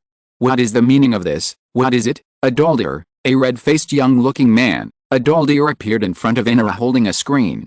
The night skyline of San Francisco and the Golden Gate Bridge was seen from the ocean on the screen. Inara gave a glance. Oh, that? You told me that I could summon anything I wanted to help me in your challenge. When I said summon anything, I thought you would do something like a hero that Uncle did for his world. Not, whatever this is, a Daldir. I don't understand why you have to be this cruel. Can't you retract this challenge? The redness of a Daldir's face started to fade. A smirk grew on his face. What? It's fun. I killed everything in mine so it got boring. Huh. Whatever, from the looks of it, you didn't summon anything special if you are still worried. I hope you watch as I destroy everything you loved. Bye. A Daldir's smirk widened and his eyes held a tint of wildness as he disappeared. Inara sighed and shook her head. How did he share the same parents as me? He just had one of those mood swings again. I really wish Mother and Father will be back soon. 1,000 years ago, Daldir watched from a floating screen as a human wearing chain-link armor ran from a group of huge, gray dog-like monsters. He laughed as tears flowed down the human's face. It wasn't long before the monsters caught up and tore the human apart. When a Daldir giggling stopped, he took a deep breath. And that should be the last one. That's surprising, being base creatures, they survived the longest. He looked around his world. Many types of jet black and red creatures were everywhere. The land was a tan color devoid of vegetation. Ruins of civilization could be seen everywhere. It kinda feels boring now. There's nothing to kill anywhere. 500 years ago, Inara happily watched as a group of humans built a home brick by brick. Their architecture has gotten really good, because of how little interaction the gods and goddesses have with each other. They are prone to talking to themselves. Older Deer popped up. Elder sis. Inara didn't like it, her younger brother. What is it, Older Deer? I'm bored. Don't you have a world to manage? Oh, I killed everything on it. Inara swished her head towards Older Deer. You what? Older Deer smiled. What? Mom and Dad have only been gone on vacation for 5,000 years and you already killed everything in your world. Yes. I got bored and made some demons. Hey sis, is that your world? Yes. What about it? Can I join? No. Older Deer pouted. Or what? Come on. Then how about I challenge you? My world is perfectly fine. I don't want to challenge, Older Deer giggled. It will be fun. I will get to kill everything on your world, Older Deer. Mom and Dad will be really angry once they are gonna be gone for another 5,000 years. I give you 500 years before my demons invade your world. Also, you are allowed to summon anything to help your world. Inara's eyes widened. Only 500 years? Bye. Can I even develop my world enough? Should I summon something? Inara hesitated. Summoning something that didn't come from her world could drastically change it. Sometimes, the result would be terrible. 1040 May 24th, 2020 CE 0820 Sun 24th, 196 AE Malian, Elven Nation. After having most of the elves that were with her stay at the outskirts of the town, Ira and a few other elves walked into the town square. On her way there, the town was eerily quiet. She stopped and took in the scene in front of her. Standing beside her, the lieutenant turned his head to look at her. Major General, seems like we have units that got here before us. Two elves in officer uniforms were in the town square arguing. These are our supplies. No. Ours. Elven soldiers were scattered around. A few scared town elves stood by and watched. Ira and the lieutenant approached them. What's happening here? Both elves turned towards Ira and said the same thing. Who are you? Major General Ira Belra of the 11th Blitzpanzer Division. Beside me is Lieutenant Elric Valzana of the 10th Infantry Division. Who are you two? Captain Jander Marek of the 5th Tracked Infantry Division. Major Ruvine Justina of the 33rd Infantry Division. Ruvine stared at Ira. Look here, we got here first so these supplies belong to us, Jander chuckled. Well, tell that to my Magitrak. A Magitrak rolled into the town square. A soldier manned the machine gun on it. Ira looked at Elric and whispered into his ear. Lieutenant. Get it over here. Are you sure, Major General? We can't use. Ira cut him off. Yes. I'm sure. I guess I'm currently your commanding officer. I will take full responsibility for anything that happens. After Elric nodded and left, Ira shook her head. Sheesh, he follows the rules too much. She turned back to the standoff. We will shoot. You won't dare, Ira shouted. Stop. Stop. Stop. Gender and Ruvine looked at her and said the same thing again. What? Look, we are all soldiers of the elven nation here. We are part of the same army. Can't we share the supplies? Maybe we can even travel together as a single unit. Ruvine stared at her. Between the three of us? Together? Gender shook his head. I have a couple hundred elves of my unit with me. They are my unit and my unit only. We need those supplies. No, my unit need them. Era coughed. I outrank Bo. She got cut off by Gender. Look here, Missy, tell your rank to my Magitrack. These supplies are mine. A vein popped on her forehead. Oh, so you gently elves want to have a who has the biggest tick contest? A rumbling noise came from behind her. Well then, tell that to my knight. A knight came from behind her and stopped in the town square. It turned its turret towards the Magitrack. Era took a deep breath. Okay, now. We will be sharing these supplies based on how many elves we have and what we need. Understood, gently elves. Ruvine and Gender stared at each other and then looked back at Era and then looked at the knight. Okay, I guess. 15 minutes later, Era, Gender, and Ruvine were sitting in someone's house conversing. Era looked at Gender. Okay, so since you have Magitracks and I have Magipanzers, we will be splitting the fuel. I'm taking 60%. You are taking 40%, Gender immediately protested. Hey. That's not fair, my knight needs more fuel than your Magitrack. I'm already being lenient here. Gender looked away. Alright, okay, and that should cover almost everything. I hope you two have a good day. Elven Underground Command Complex, Elven Nation Terran, with a frown on his face, approached his aides. The aides, who have been busy with compiling reports and various other tasks, all stopped and nervously stared at Terran. Terran looked around. We are leaving. If he really betrayed us, I won't be surprised if he tells the humans where we are located. Spread the word. Take as much supplies as you can. 40 minutes later, outside the complex, Colonel General Voodoo Roque looked at Terran. My leader, we have nearly completed evacuations. Where will we go from here? Terran smiled. Where our ancestors have called their home. Chapter 94 Warlord, Opposition, and Resistance. 0310 May 26, 2020 CE 0435 Sun 26, 196 AE Avagrith, Elven Nation. Although it has been reduced for the past few days, the tension between the surviving elves in the city and the human soldiers still ran high. Finn yawned as he stood on the busy street watching the elves walk by. Beside him, Blake and Curtis were laughing about some joke. Finn was glad to see Curtis doing fine. Finn started to yawn again but stopped as he heard gunshots. Shit, the crowd of elven civilians started screaming and running. What is going on out there? Shit. There's an elf shooting some magic at us. Finn, Curtis, and Blake ran towards the noise. The gunshots died down just as they arrived on scene. A clearly dead elf laid on the ground a yard or so away from US soldiers. He's down. Blake looked around. Fuck. What was that? Anybody injured? A US soldier laid on the ground. A medic was working on him. The downed soldier coughed. Shit. I'm fine. Just a bit shook up. The medic patted the soldier's back. It didn't even get through your vest. Just throwing stones at us with magic. He bent down and picked up one of the projectiles. It was just a small stone. Thank God most of these civvies have weak magic. That water guy last week was nasty. Finn walked towards the group of soldiers. Heard he injured 2 guys. He was a soldier that we didn't net when we swept through the area. Blake shook his head. I really can't be comfortable with the fact that all these elves have weapons on them. Kurtz nodded.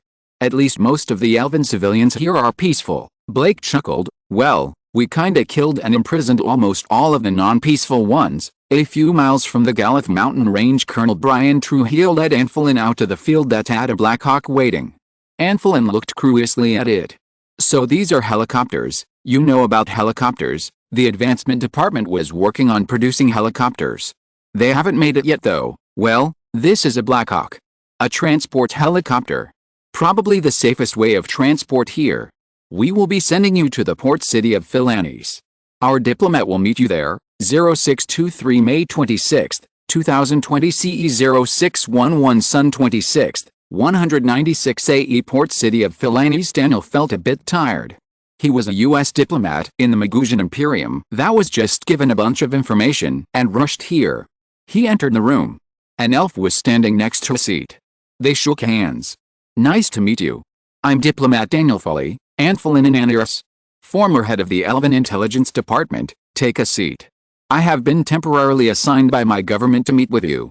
Of course, I hope you understand that we are not here for compromise. The current Elven government must be completely dissolved and remade. Terran Venharis will either be killed or, if he survives, be tried for crimes against humanity. That is perfectly alright with me. As long as we remain a free race. We will not accept being ruled by humans. We are not here to conquer you.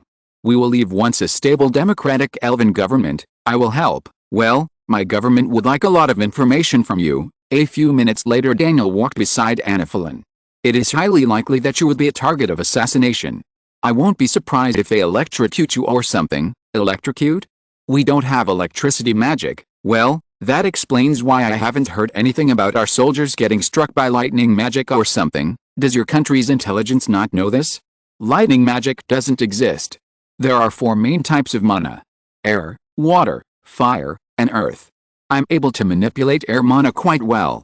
It's not good at attacking but very good at defending against regular magic attacks. Well, we will still have guards with you. 0839 May 26, 2020 CE 0719 Sun 26, 196 AE. Skies over the Elven nation. AB-2 bomber cut through the sky. Its black paint glinted in the sunlight. The bay doors slowly opened up and a mop dropped. A few seconds later, a massive blast went off on the ground. An RQ-170 stealth drone circled around in the sky. Ronell watched the live footage from the Situation Room. Carlson nodded. That should be a good effect on target if the bunker is really there. The entrance is where he said it will be. Hopefully, we killed that Terran bastard. Enora, Elven nation and elf, holding a submachine gun, shouted. They have a knight with them. Get the PAM. Another elf ran up and aimed a PAM at the knight. The magic rocket flew over the turret of the knight. The knight's turret turned towards the elf. Elves started throwing down their weapons and raising their hands towards the tank. We surrender. Don't shoot. A tied-up elf looked. You are nothing more than traitors to the leader. Oh, why Arenth? I doubt our leader is even alive anymore. Even if he was, he has abandoned us and proven himself incompetent. We may be traitors to the leader but we aren't traitors to our country. I'm proclaiming myself as the ruler of this town and the surrounding area. My reinforcements will come. Nasir, you will regret your betrayal. Huh. Reinforcements? What reinforcements? A chain of command doesn't exist anymore. It's everyone for themselves. For the past few days, I tried to receive orders and tried to request for supplies. But we were ignored. My elves were forced to scavenge just to survive. Look, I give you this chance to live. Most of your elves have agreed to serve me. How about you? If you swear your oath to me, we can create an empire. Never. Nasir nodded to the 2 elves flanking Wyrenth. Well, if that's your decision, take him away and deal with him. 50 miles from the Elven Underground Command Complex, a platoon of elves held up their rifles at the side of 2 elves approaching them. Halt. Identify yourselves. We are forward elements of the Leader Security Company. The leader would like to meet with the current commander of your force. Which unit are you? We are the 11th Tracked Infantry Regiment. 10 minutes later, Colonel Goris Balhorn saluted. My leader, Terran nodded. Colonel Balhorn, your orders, sir. We will be conducting a retreat to the Forest of Origin. I would like to give a short speech to your elves. Of course, sir. Terran stood in front of 1,000 or so elves of the 11th Tracked Infantry. We will be fighting a war for the survival of all elves. These humans may have demons supporting them, but do not fear, we are the Midas species on this planet. Through our righteousness and our will, we shall destroy these pests that infest this planet. We will make them run from our homes. We shall cleanse this world of them. We shall return to our ancestral land and show these humans that we are not defeated. Terran conversed with his general staff. Before destroying the large communication equipment, we sent out a message telling all units to regroup at the Forest of Origin. I'm not sure how many units were able to receive it though. Terran nodded. As long as we have a division of elves, we can still fight. Port city of Philanes. Anphalin stood in front of a crowd of elves. My fellow elves, I have made a deal with these humans. I understand why you want to call me a traitor, but I'm an ally of all elves. What I seek for is the survival and freedom of the elven species. There were murmurs among the elves. Look at where we are now. We have no control of our country and humans are everywhere. I dream of a future where we will have a control over our own country and these humans will be gone. Of course, you can continue fighting, but I'm afraid we won't win. The humans have already taken the mountains. Our military is in disarray. And our leaders have fled. 2 F-15s make sonic booms overhead. Like you, I have no intention of living under humans. The humans have offered me the fact that they don't want to control us either, since they know we will resist every second of it. As long as we don't attack the humans, they will leave us alone. In a forest, Elven Nation Aira watched as her tank crew refueled the Knight. The crew popped open the doors on the back of the Knight. They removed the 2 massive Magi batteries that were attached. A long tube, the monosuction connector, connected the large Magi batteries with multiple smaller ones, which was the fuel they got from the town. After checking that the connector was linked in the right direction, they turned the valve. Mana flowed from the smaller Magi battery to the bigger ones. Aira wondered how much of the Magi batteries was left. Cities were the major producers of Magi batteries. The density of cities, in the millions, allowed Magi batteries to be easily fueled. With most cities bombed by the Americans, she doubted there would be enough. The Knight's consumption of mana was ridiculously high. To travel a few hundred miles, it required mana that was capable of powering a town for multiple days. If she had her men continuously refill the smaller Magi batteries, she doubted it would be enough. At this point, she regretted not pushing the idea to join forces. 1023 May 26, 2020 CE Washington, D.C. Ronell sat back and listened to Carlson. We will be launching an assault on the Elven capital city within 35 hours. The Air Force and artillery have pounded it for the last 10 days. According to General Thompson, resistance will still be heavy. We are expecting something like the Battle of Berlin. 39 hours later, Evelyn, Elven Nation John's Abrams lurched to a stop. Fire! The stallion exploded as an Abrams shell went right through it. The Abrams machine guns opened up on the Elven infantry defending the street. The ground started shaking. Whoa. What the fuck? Chapter 95 The Elves Fight On. 1444 May 27, 2020 CE 1022 Sun 27, 196 AE Evelyn, Elven Nation. From far away, the explosions and orange glows could be heard and seen in the night skies of Evelyn. The fire control officer looked at the black and white video feed. We got an Elven armored column down there. Goddamn, how well did they hide their armor? Seems like they crashed them into houses so they could be hidden. Well, not like that matters much now. The 105mm on AC-130 circling the city opened up on the 4 Elven Knights below. We have what seems to be a company of Elven infantry coming down that street. The 30mm autocannon made bright white dots on the screen of the thermal camera as rounds hit the elves below. The battle had been going on for a day, and the elves were fighting tooth and nail for their capital city. 0123 May 28, 2020 CE 0341 Sun 28, 196 AE. The shooting stopped as the ground shook violently. Bricks fell off of some of the 3-story buildings. Jacob ducked and yelled at his squad. Get back into the Bradleys. The buildings are coming down. Isaac piled into the Bradley along with his squad. Why the fuck is there an earthquake? What's the chances of that? The Bradley shook violently. A metallic pang rang out as something hit the Bradley from the outside. Captain John Rose felt his entire body shake as the ground shook violently. This is 2nd Platoon. The river is overflowing. It's overflowing? How bad? The water in the river is rising up at unbelievable speeds. Shit. All tanks in 2nd Platoon back up. Shit. Shit. Shit. Fuck. It's gushing towards us. Another voice came on the radio. Find the fastest route possible. The city is submerging. As the shaking stopped, some water started flowing down the street. John's tank started moving back. Even with the rising water, elves were shooting again. There's a tank to our left, the driver of the Bradley yelled back at Jacob. The water is getting too high. We have to abandon the Bradley or we will be swept away. Everyone get out. They have been trying to navigate the city in order to get out but weren't fast enough. Elves had also tried to stop the Bradley but were quickly dealt with by its 25mm chain gun. Fuck. We need to get on a building. Go. Isaac waded his way through the gushing water and followed his squad. Entering the house, there was already a few feet of water on the ground. They rushed up the deserted building. Jacob, Isaac, and the rest of the squad got onto the roof of the house through a window. The water was filing the street and rising. Their Bradley started floating away. A wave then engulfed it and turned it sideways. Jacob shook his head. Fucking hell. The elves must be up to some shit with their magic. Isaac looked over the roof and at the ground. The water is still rising. We may need to find higher ground. The building beside us is a story or two higher. We should swim across when the water gets high enough. Isaac shook his head. The water is too violent and there are random waves. We can't swim across. Jacob nodded. I'm gonna try to get an evac for us. I have my squad with me. We need an evac here. We are stuck on a building on the east side of the city. Isaac couldn't hear what was being said on the other side of the radio, but Jacob shouted.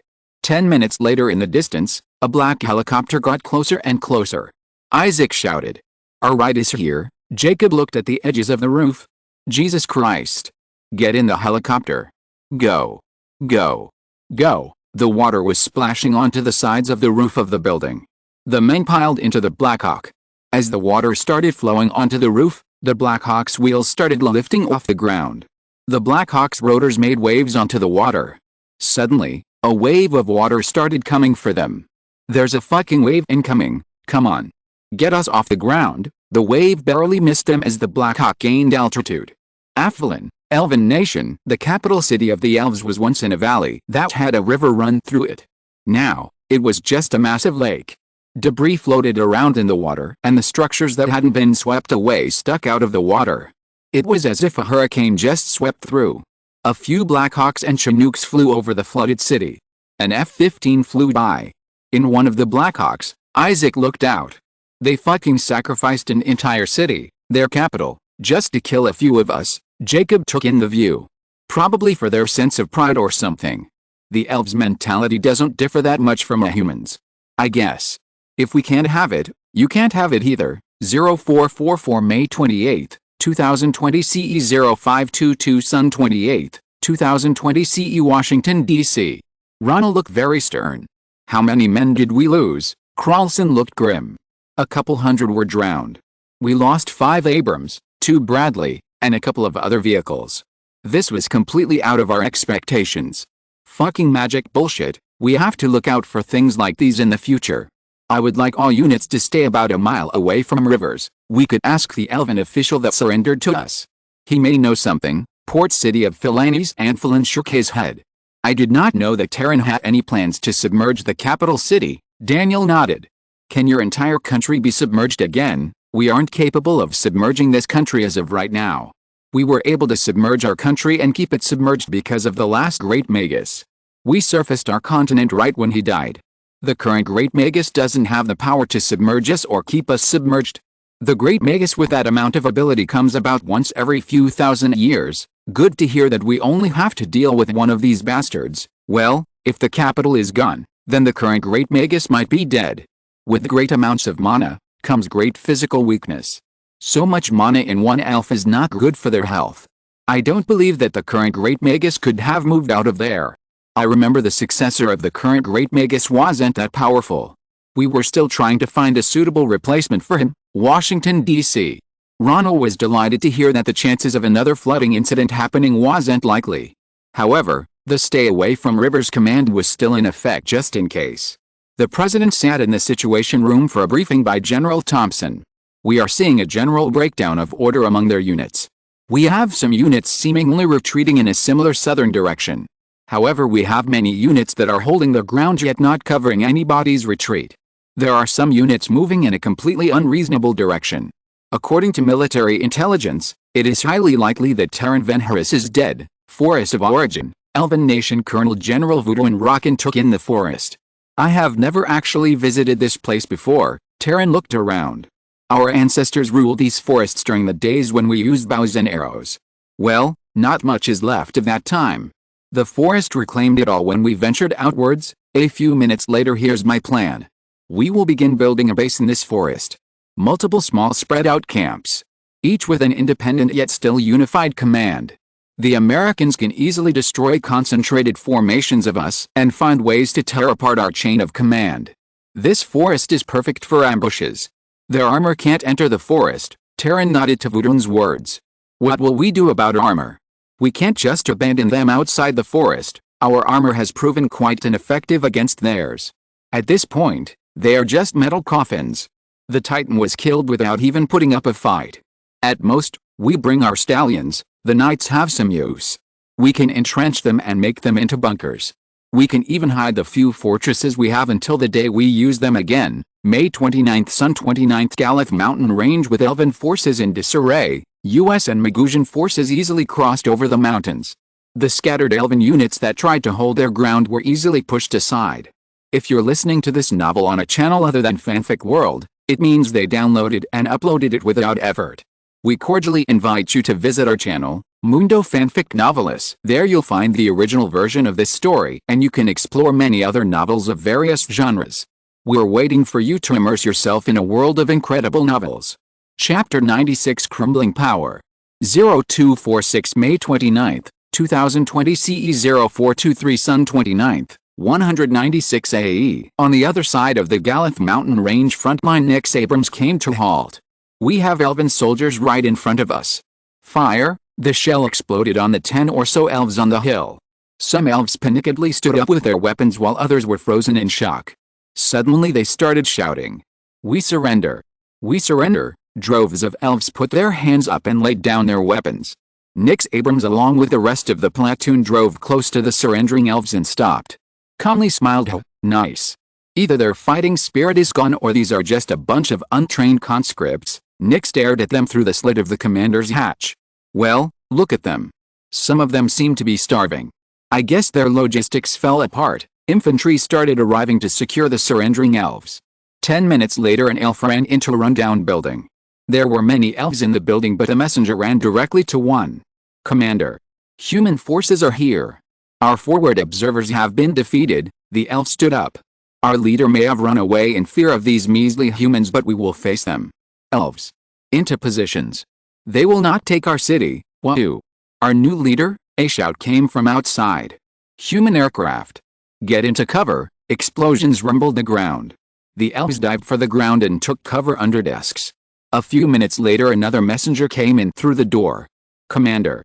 Our forces are surrendering. Human tanks are here. Shooting and explosions could be heard outside. We are retreating. Get to the car. Somewhere in Elven-held territory, Elven nation sitting on the back of the turret of the moving knight, Elric scanned the sky. His HUD swished back and forth. There aren't that many human aircraft overhead anymore. Ira, who was sitting in the open commander's hatch, replied without looking back at Elric. We are just a matchtank on the road. I don't think the humans will send aircraft just for us. There are probably larger groups moving towards where the leader is. Ira turned her head towards the forest beside the road. A few elves could be seen. In reality, 100 or so elves were in there. Something landed a few feet in front of her knight and exploded. Ira lurched forward as her knight came to a sudden halt. Ira, quickly gathering herself, went back into the knight and closed her hatch. Enemy Magidank to her left. It's another knight. The turret started moving. Elric slid off of the side of the tank and ran into the forest. Ira looked through the slits of her hatch. Off in the distance, a knight had its gun aimed at her tank. Fire! Her Magidank's shell hit the front-sloped armor. First one bounced. Reload. Driver. Turn her tank towards the enemy. Another shot came from the enemy knight and flew over her knight. Fire! This time the shot went through the front and an explosion occurred. Ira took a deep breath and let it out. She opened the hatch and looked out towards the destroyed knight in the grassy field. Elric was beside her in an instant. Are you alright, Major General? Ira's eyes widened at the voice of Elric. Oh, Elric, you spooked me there. I'm fine. Ira turned her head to the forest. I need a squad over here. Check the enemy knight. An elf saluted as he approached her. Major General. The bodies are definitely elves. The surrounding area seems clear though. Ira rubbed her head. We need to be more careful. We don't know who is friend or foe now. Elric and Ira stood side by side while observing the destroyed tank. Ira touched the hole that her knight made in it. Any idea which unit they are from? Elric shook his head. Based on the designation on it, it should be from the 88th Magipanzer Division. However, the crew aren't wearing a tanker's uniform, so they could be from another unit. Ira frowned. Their shots are so bad, I don't think they are a part of the Double 8 unless they started conscripting random elves into their division. I don't think their pride could have taken it. 4 hours later, Ira awaited the response of the village chief. After swallowing, the village chief spoke. Sorry, Major General. We just restarted production after another group of soldiers took ours. We barely have enough to power our village. Such a measly amount can't power your vehicles. Era sighed and walked out of the building. Ellerk was standing outside. Era looked at Ellerk. We may have to abandon our night. 0845 May 29, 2020 CE Washington, D.C. Ronell looked through the satellite images. We have spotted increased activity inside this large forest. It seems that a lot of surviving elven units are moving towards this location. Either a new leader has arisen or Terran isn't dead. Ronell groaned. I want this forest destroyed. Understood, Mr. President. 0833 May 30th, 2020 CE 0716 Sun 30th, 196 AE Forest of Origin, Elven Nation. Many elves were working on trenches that would crisscross the main base. A single elf came running towards them. We have reports of human aircraft. Get back into the bunkers. Our observers outside the forest have reported human aircraft. The humans seem to have found us, sir. General of the Infantry Ryo Mihor nodded. Of course, this was inevitable. Hopefully, they can't see through the forest canopy. Somewhere in the Forest of Origin I seem to be living more underground now than up above. Terran laughed sadly as he drank. He was currently in a dimly lit room with Voodoo. The room was part of a hastily constructed building dug into the ground. There was rapid knocking on the door of his room. Whoever was on the other side of the door shouted. My leader. We are under attack. Human aircraft are overhead. They have found us, Terran chuckled. There seems to be nowhere I can run to anymore. Voodoo, who was sitting beside him, raised his glass. Well, we are with you till the end. Cheers. 1322 May 30th, 2020 CE 0941 Sun 30th, 196 AE Washington, D.C. How is the provisional government? Katarina smiled at Ronell's question. Well, Mr. Inaniris has been setting some things up. They are already making a census, and he has elves fixing basic services in the territories we have secured. We are going directly for a democracy after the war in this situation. I wonder how well the elves will adapt to it, having never experienced it. Well, we are there as a guiding hand. We can probably fix them the same way we fixed the Germans and Japanese after World War II. They are a nation-state unlike the mock Imperium. Also, I heard the Bem Kingdom will be having their referendum soon. Yes, that had been delayed until now because the process to strip the nobles of their titles has been complicated. The National Guard unit there has been doing quite a good job at keeping the nobles in check. The king already removed the personal armies of most of the nobles, so that helped a lot. Ronell smiled. That's good to hear. Do we have a set day for the referendum? June 6th. Less than 2 weeks from now. A bit of concern crossed his face on that. Aginport, Bem Kingdom. Private Seth Campbell of the 116th Infantry Brigade Combat Team of the Virginia Army National Guard made a big yawn as he stood guard in the street. The sun had just started going down. His squad leader, Staff Sergeant Noah Gonzalez, chuckled. Tired, Seth? Seth rubbed his eyes. Well, yeah, we just kicked another one of those nobles' asses yesterday. That should have been the last one. The referendum is gonna happen soon, and if that goes well, we get to go home. I didn't think being a part of the National Guard would be this much. I thought we would help people out during natural disasters. Not shooting people trying to kill us with muskets, huh? We are still soldiers. Not sure what you expected. National Guard units have been sent to fight wars since World War II or something. Well, at least you weren't here when we deployed to Iraq. I'd rather fight a bunch of 17th century soldiers with muskets than terrorists with AKs and suicide vests. Well, if you put it that way, I guess so. Chapter 97 The Inevitable. 0840 May 30th, 2020 CE 0720 Sun 30th, 196 AE Forest of Origin, Elven Nation. AA Thogans, positioned in openings in the forest so that their shells didn't explode in the trees, fired into the air. This isn't working.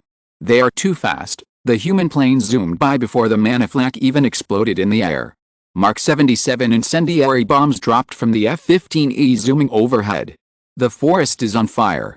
We need to put it out, sir. They are still bombing us. We can't go out. Anybody who has water abilities. We need you up here, but sir, we have to put out the fire before it spreads even further. Flames chewed through the forest and explosions rocked the ground. MacDill Air Force Base, Florida. General Abrams Thompson watched the drone footage that showed the damage done on the forest. The elves seemed to have put the flames out quite fast. His aide snorted. They have water magic bullshit. Of course they put it out fast. Well, The president has given specific orders for that forest to be wiped off of the face of this planet. I want more strikes on that forest. Also divert 2 B-52s on that. I want the place leveled. Carpet bomb it if you need to. 1722 May 30th, 2020 CE. The Pentagon. In his office cubicle, Daniel Gretting looked at the report on his computer screen and muttered to himself, Weird. These numbers seem to be incorrect. The past few reports were all 3 deaths from airstrikes. He scrolled through the report that detailed the latest numbers on civilian casualties. In the end, the information on these reports will have to be compiled into an overall report titled Annual Report on Civilian Casualties in connection with United States military operations in 2020. Daniel looked at the time. He looked back down at his computer screen. He was just a civilian worker for the Department of Defense and it was nearly time for him to clock out. Rubbing his head, he turned off his computer and stood up. I will deal with this later. I get the feeling this is complicated shit that I got myself into. Of course, it had to be fucking me to notice. 0250 May 31st, 2020 CE 0425 Sun 31st, 196 AE 87 miles from the forest of origin. The night started sputtering and suddenly stopped. Ara looked down into the tank. Has the Maja batteries ran out of fuel? One of her crew members shouted back. I think so. It's not starting. Okay. Everyone get out. Ara jumped off the side of the Knight and hit the ground. She turned around and looked at the Knight. The rest of the crew slid off the tank. Ellerk also slid off the side of the tank. Ara looked at Ellerk. Well, I had hoped it would have gotten us to the forest of origin. I didn't want to steal from those civilians. If I had known we would have had to abandon it. Ellerk cocked his head. In military law and rules of conduct, seizing materials from civilians in order to aid the war effort is legal and encouraged. Ara sighed and shook her head. Are rules all you think about? Forest of Origin. Terran listened intently to Voodoo. According to reports from those who have recently arrived, there are multiple units who have defected to the humans. No, my leader, it seems like they couldn't bear the humiliation of turning to the humans, so instead they have formed their own independent groups. Well, they will just be a bump in the road for the humans. As long as they don't attack us, they are free to do whatever they want. It's probably better since they are bogging down the human advance. Voodoo stopped what he was saying. He wanted to warn Terran that he was losing his grip over the country and many had become disillusioned. Terran cocked his head. Colonel General, oh, sorry. Was thinking if there was anything else. We do have reports of elves being attacked by other elves. 3 days later 0506 June 3rd, 2020 CE 0533 Sun 34th, 196 AE. Explosion shook the ground. Loose dirt fell from the ceiling and landed on Terran's map. He swept it off and sighed. They have been bombing for the last 4 days already. Less than a mile away Ara stood in utter shock. The forest of origin looked almost unrecognizable. What was once a lush green forest had become gray charred wood and blackened dirt. What? Ellerk had a grim look on his face. The humans found out. Ara gritted her teeth. Who goes there? Ara and Ellerk pulled out their pistols while her de facto unit raised their rifles and submachine guns. They turned to face an elf approaching them. Major General Ara Balra of the 11th Blitzpanzer Division. Who am I speaking to? The elf saluted. Private Reese Kajela of the Leader Security Company. Is the leader still alive? He is. We have set up a bunker system in the forest. Human aircraft have been bombarding us daily for the past 4 days but it's been holding up. I would like to meet with the leader. I will see what I can do. Are these elves from your division? No. These are just survivors that I gathered at random. I haven't bothered to check which unit they were from. 45 minutes later Ara entered the room and immediately saluted. My leader, Major General. I would like to commend you for safely guiding 100 elves here. Just doing my duty, sir. Good to hear. May I inquire about our current situation? I have not been able to communicate with any form of command. Terran smiled at that. This is Colonel General Voodoo Rockin. He will update you on the current situation. Ara gave a salute to Voodoo. Voodoo nodded. Let's take this conversation outside. There's much to inform you about. Before you two go, I forgot something important. Congratulations, Major General Ara Balra. I'm awarding you a 2-rank promotion to General of the Magipanzers. Also, so much has been happening for the past few days and this is far overdue, but Colonel General Voodoo Rockin, you have been promoted to Field Marshal. I expect much from you too. General of the Magic Panzers Balra and Field Marshal Rockin. They both saluted. Thank you, my leader. The Forest of Origin is currently the only place in our actual control. Everything else not controlled by humans is in our de jure control. We have been bombed daily and it's worsening. Truth to be told, Voodooin stopped. Ira eyed him. Voodooin looked around and lowered his voice. Truth to be told, I don't think this war is currently in our favor. Our current government has lost legitimacy. I'm pretty sure you have been fired upon by other elves. I would actually suggest sour negotiations with the humans. You know, if you said that to most other elves, they would probably report you for treason. However, I agree with that. But with how you are saying it, I guess our leader isn't too keen on that idea. Voodooin laughed. I'm a field marshal now and I'm currently quite close with Terran. He will believe my words more than anybody else. They exited the bunker. They were deeper in the forest and this portion wasn't as devastated as other parts of the forest. Voodooin continued. I have been talking with a few other officers who also are thinking like me. But we don't want to do anything premature. Any orders then? Those 500 or so elves you led here have been assigned to you. We also have a couple hundred elves that will also be under your command. Not much, but that will have to do. Which unit were you from? Again, the 11th Blitzpanzer Division. I believe we have some survivors from your units. With Magic Panzers too. They will be assigned to you. Ira smiled. I'm happy to hear. My elves are some hardy ones. Also, I don't need you to write up a report about what you faced during your retreat here. We have more important things to do. We have been building up defensive positions, trenches, bunkers, and such. I will take you to the command center and give you the exact locations. An hour later, Ira found Ellerk among the other elves she had left. Ellerk. I got promoted to General of the Magic Panzers. You are under my command now. Glad to hear that, General. Not sure if I'm allowed to do this, but I'm giving you a 5-rank promotion. Congratulations, Colonel Valzana. Ira chuckled. Any higher you will be a general and I'm pretty sure I'm not allowed to do that. But I do need a second in command. You may follow the rules too much, but you are probably the most suited. 0822 June 3, 2020 CE 0711 Sun 34th, 196 AE White House. Carlson updated him on the current military situation. Most areas have fallen under our control.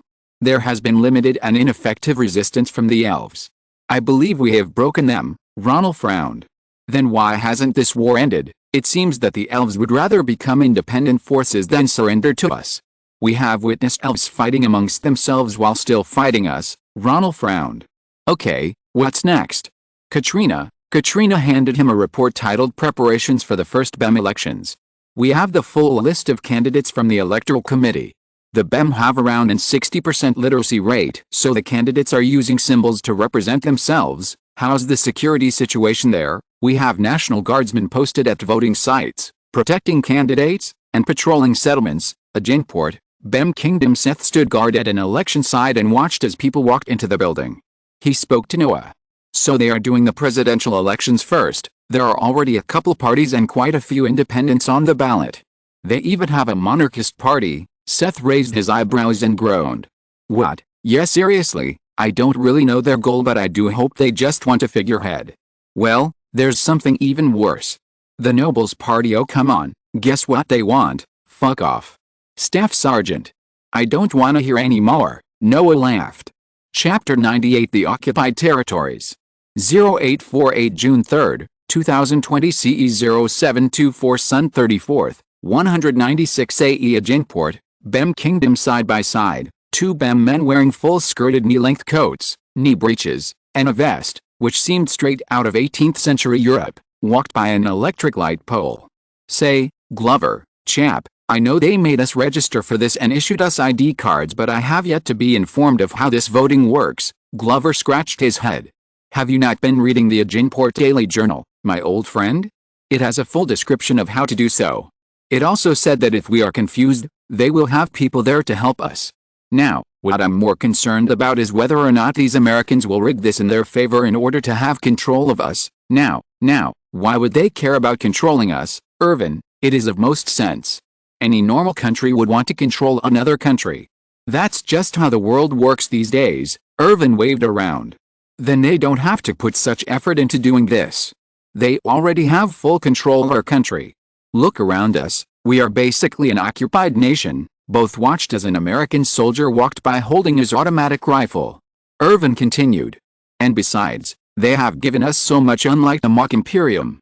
They even created an electric company to give us electricity. Well, it is just a subsidiary of an American company and they haven't given everyone electricity. They still gave us electricity in the end. Better medicine, interesting products, and their food is great. I don't have anything to argue against that. They took their place at the end of the line that stretched outside the polling station. American soldiers were more present than on the streets, but there were also some BEM soldiers who were armed with muskets. Walking into the polling station, they were greeted by a man dressed just like them sitting at a desk. He looked up at Irvin. Please present your ID card. Irvin showed it. Okay, please sign your name on this form. A few minutes later Irvin found Glover as he walked out of the polling station. So, who did you vote for? Glover raised an eyebrow. Well, who did you vote for? A predicament indeed. How about we say it together? Sure. That's a terrific idea. I will count down. Ready? Glover nodded. 3, 2, 1. Irvin's words came out a second earlier. Milton Worm of the BEM Democracy Party, Ned Hayes of the Unity Party. Why Ned Hayes? He's a bit too conservative there. Well, I like the status quo. Too much change doesn't suit me well. He isn't bringing much change to the laws from what I have read. We have a new system. We should have new laws to go along with it. It's only of most sense. Irvin, I never saw you as one of those revolutionaries. Oh, pish-posh, Glover. Everything has changed. By any standards, the Democracy Party isn't revolutionary at all.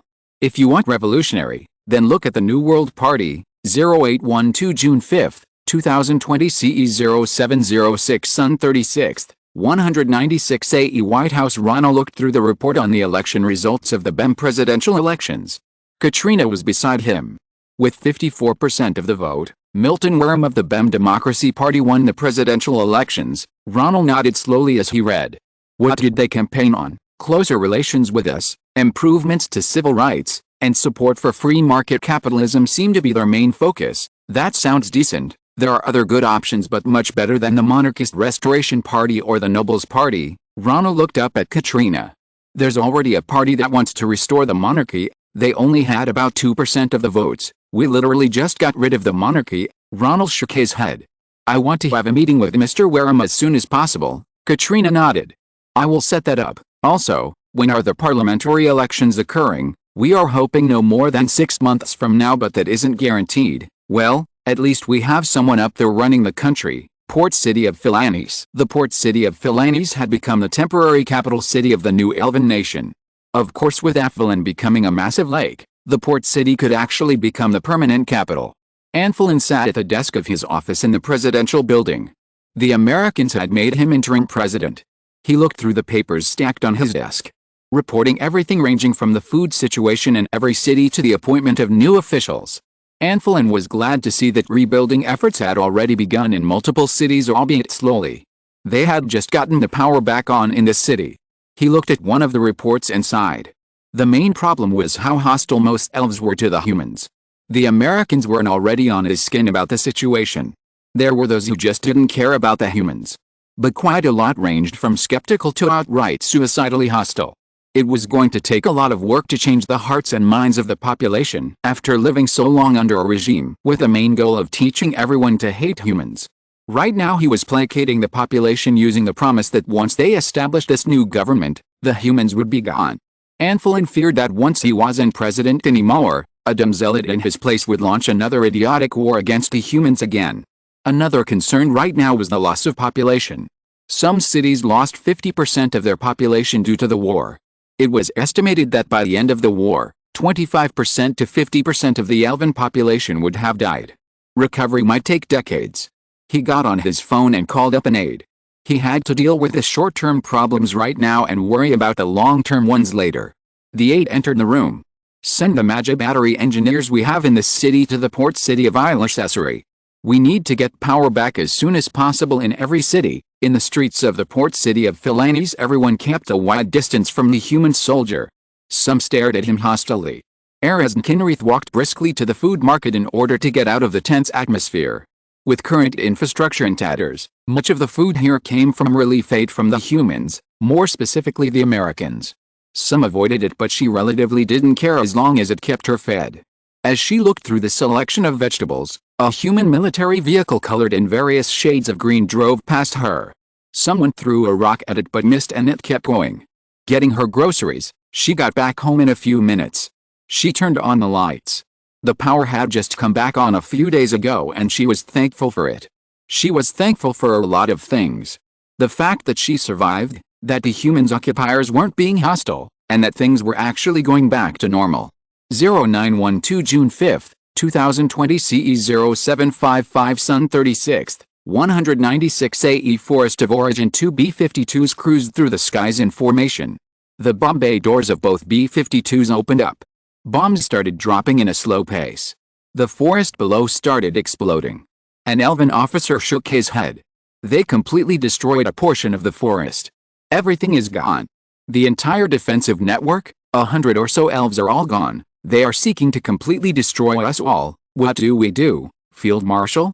We have nowhere else to run. They are shooting at us like fish in a barrel. We only have one option left. I don't like it, but we won't survive if we continue. Subcan Kingdom, Soan Continent. Well, King Ferdinand. What do you have to say for yourself? Villow's lioness figure loomed over the king, who is clearly trembling in fear. Commander Flamatail. I was forced to do this. I had to do this to save my people. The situation was hopeless. They came at us with tanks and guns. You have to understand, Villow snorted and turned to walk away. You threw yourself at their feet the moment they arrived and offered your full collaboration. You sent your own army to fight us. No matter how much I would like to kill you right now, the council will deal with you. Knights, take him away. Ron quickly followed after her. Jeb and Ahab also started to take their leave. Behind them, the king struggled. What are you doing? I'm the king of this nation. Get your hands off of me. Villow turned and glared at him. Or, I could tell the council an accident happened and a sword accidentally found its way cleaved into your head. I'm pretty sure the council will understand. The king emitted an eep and went quiet. Ahab walked beside Villow. The elves are pretty much broken at this point. Quite a lot of the occupied nations have declared their liberation. I wonder if you guys even need our services anymore. Villow nodded. That's up to the council. And your contract hasn't ended yet. We still have some resisting elements to sweep up. Ahab chuckled. The resisting elves have no armored support anymore and barely have any ammo left. My country has nearly conquered the elves' homeland. Well, it still feels nice to kick their ass. Chapter 99. The plan to end it all. 0844 June 7, 2020 CE 0722 Sun 38th, 196 AE Forest of Origin. Ara sat down across from Vudin. She looked around. I hope the messenger gets there in time. He probably won't. We will have to leave before this place is completely burned and bombed to the ground. We can trust the messenger, right? Navarre's actually a very close friend. I trust him with my life. Ara nodded. Now, how are we going to leave without Terran catching wind of us doing so? We don't. Even he will know when we need to relocate from a position. We will be leaving with him? How are we supposed to surrender to the humans then? He will most definitely stop us. Oh, you don't have to worry about that. I have been keeping an eye on who's the most loyal to him and who's having doubts. I will give you the plan soon. Are you sure the humans will treat us well? I'm gambling on it. We are really short on time. I wanted to ask for pardons first before we gave them the information, but that will take too long. Anphilin seemed to have defected to the humans, so we may have a chance. 0929 June 7, 2020 CE 0744 Sun 38th, 196 AE White House. Ronald checked his appearance as he sat in front of a screen. He looked back down at a dossier given to him by the National Security Council. It was packed with information about Milton Wareham. Beside him, a translator fluent in Latin stood. The screen then flickered on. On the screen, Ronald could see the American ambassador to the BEM Republic. The ambassador turned his back and nodded to someone behind him. The ambassador's face left the screen to show another person sitting at a desk. He had a bushy white mustache and was a bit rotund. He had a friendly look. He was wearing black knee-length coat and a powdered wig. There was a translator beside him. Ronald smiled. Congratulations, President Wareham. I hope to see your administration create the first democracy of this world. Thank you, President Hayes. My administration shall do the best it can. That's good to hear. I want to know if there's anything on your agenda or any help we can offer. The BEM Republic is interested in continued cooperation with the United States of America. I hope your country reciprocates this interest, of course. Of course. We will do whatever we can in developing a stable democracy in the BEM Republic. The thing that worries me the most right now is the discontent from formal nobles. I fear they may be plotting a way to take back power. I abhor the Nobles Party and I'm currently debating on banning them. Outlawing a political party would set a dangerous precedent. Unless they directly act or there is proof of collaboration with violent entities, I would not recommend banning them. A stable democracy should accept other political ideologies and movements. However, there will be American soldiers on the ground in your country to keep the peace. We are hoping to establish an indefinite military base on your territory. My country will gladly welcome that. Although that may depend on the parliament once it's established, well, we will continue operating the current airfields in your country in order to support the war against the elves. Once the war is over and the situation in your country is stable, there will be a scaling down of troops. However, we will base soldiers in the military base we establish. Most likely 10,000 or so. Maybe even more. After a few more minutes, the video call ended. It was more of a simple courtesy call, but Ronell felt that it got much accomplished. Seems like a good man. We can work with this. Katrina nodded. Well, we can only truly know from his actions. But I think things will go smoothly. 1025 June 7, 2020 CE 0812 Sun 38, 196 AE Forest of Origin human aircraft zipped through the sky, dropping more and more bombs. Even with the size of the forest, the elves were taking heavy casualties. The humans were slowly demolishing every square inch of the forest. The only thing the elves could do was sit in their bunkers and hope they won't blow up. What they feared most was when two gigantic aircraft flew over. Those dropped gigantic loads of bombs capable of reducing a couple square miles to charred wasteland. Voodoo entered into the room where Terran was in. My leader, we need to disperse. This forest is no longer safe. We have lost too much elves trying to hold this position without even doing damage to the humans. The few anti-air Thogans we had are all gone. Startled, Terran looked towards Voodoo. A bit of dirt fell from the roof of the ceiling. And how do you recommend doing this dispersion? We have nowhere to go. We spent so much energy building all of this, it's no use. It's slowly getting destroyed. We shouldn't have regrouped here. We will split into multiple companies spread out across this countryside. Less effective, true, but we won't be sitting ducks. Voodoo pulls out a small map from a case and sets it on the table. This is how I have our units spread out. My leader, you will be with your security company and will be in a safe location away from the fighting. White House. Ronell looked at the people in his office. A military aide seems to be the one giving information. What is this urgent report about? An elven soldier approached our forces about 10 minutes ago claiming to be a messenger for an elven field marshal. He gave us a letter from said field marshal. What did it say? Here's a digital copy. He hands Ronell a tablet. Basically, the writer introduces himself as Field Marshal Rockin and is currently with Terran in the forest that we are currently bombing, so that bastard is still alive. Military intelligence told me he was dead. God damn it, this Field Marshal is claiming that he and many other elven military officials are contemplating surrendering. He claims that Terran would never agree to it, so he created a plan to end this war. He will disperse the elven military outside the forest. Some of them will be surrendering while the others we can wipe out. He's also asking for the other surrendering officials, and their men to be pardoned. How are we going to know where they are then? We haven't received it yet, but he gave us a map of where all the units he planned will be. It has units marked that are going to surrender and those that aren't. We even know where Terran will be in about 2 days.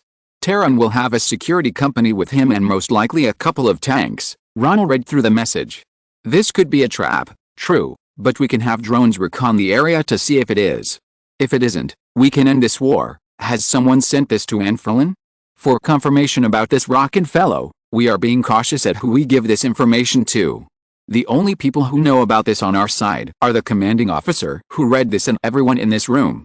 Although I can get someone to talk to him about whether or not he has heard of Field Marshal Rockin. Okay, so Anfrelin has heard of him. But he was a colonel general. I guess he was recently promoted. Glad we can confirm that. Now just to see if the information that was given to us was correct. I want special forces on standby to capture Terran if we find him, Mr. President. The elven messenger is requesting a response to send back to the field marshal. Let me write a response to thank them. I will guarantee to pardon them if the information is true. Pentagon. Daniel looked through the reports. He scrolled through past ones. He started muttering. Something's not right. Someone's trying to hide something. All he wanted to do was to ignore this because he knew this would involve a lot of shit that he wasn't going to be happy to go through. But his damn conscience was screaming at him to do something. He needed to talk to someone. About 5 hours later, in a cafe, Daniel sipped on a coffee as he waited for his friend. It didn't take long for his buddy from the same agency of the Dodd. Charles, how has your day been? Heard you got a promotion. Congratulations. Charles sat down and smiled. Thank you, I have been doing well. How are you, Daniel? This is unusual. We usually don't meet right after work. Well, there's a reason I called you here today. Do you want to get something to drink or eat before we talk about it? Charles shook his head. Daniel gave a quick look around and lowered his voice.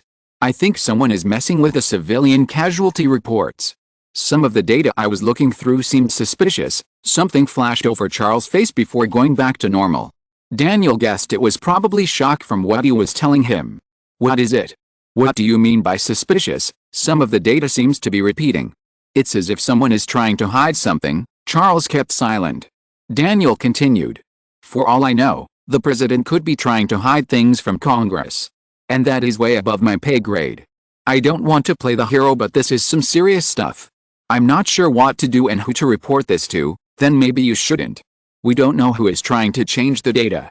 It could ruin your life. Someone up there could try to get rid of you. Daniel sighed. I just don't know. Chapter 100. The end of an era is here. 1711 June 7, 2020 CE. Pentagon. Quincy had his reading glasses on as he scanned through a piece of paper. So what are you here for today, Charles? Quincy put the paper down and raised his eyebrow at Charles. Spit it out. I don't have all day. Someone may have found out about what we are trying to do. That got Quincy's full attention. Who? Not totally, but someone I know believes that something was suspicious with the reports.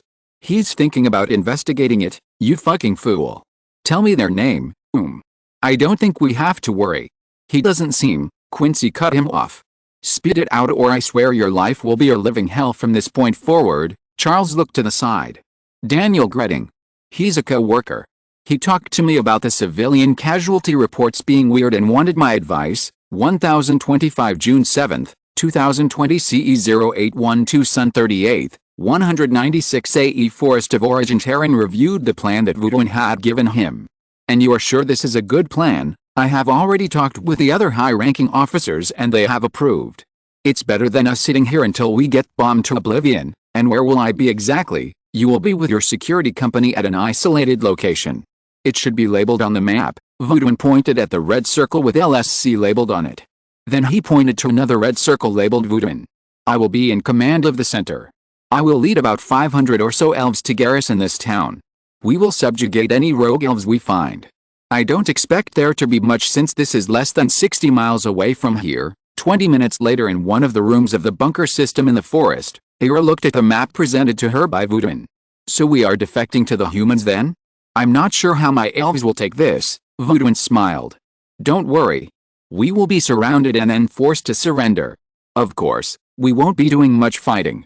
We will be intentionally falling into a trap. 1422 June 7, 2020 CE 1011 Sun 38, 196 AE. It had only been an hour since Woodwin and his unit set off in the cover of darkness when the elves at the front of the unit noticed a car barreling towards them. Woodwin, who was on foot with his other aides, was approached by an elf from his unit. Field Marshal, there's an elf who claims to be your friend and has an important message. Lead him to me. The elven messenger approached Woodwin. Woodwin looked at his aides. Please give me some privacy. This is sensitive information. After getting out of hearing distance, Woodwin looked at the messenger. Navar, did you relay the message? Navar nodded. The humans have guaranteed a pardon to you and your soldiers and officers. Well done. How long did it take you? It was a short car ride. The humans are about 100 or so miles away from us. Wasn't that long? Okay. I need you to send another message. This time, stay with the humans and don't come back. Understood? Yes, sir. Woodwin handed him a piece of paper. I will see you there. 1 hour later, White House. The camera on the MQ-9 Reaper drone rotated. Ronell watched the green-tinted video feed. Multiple others were watching it with him. There are a lot of elven soldiers down there. This might be it. How many soldiers are we dealing with? According to the elven messenger, there should be around 200 of them with armored vehicles. That large group seems to be them.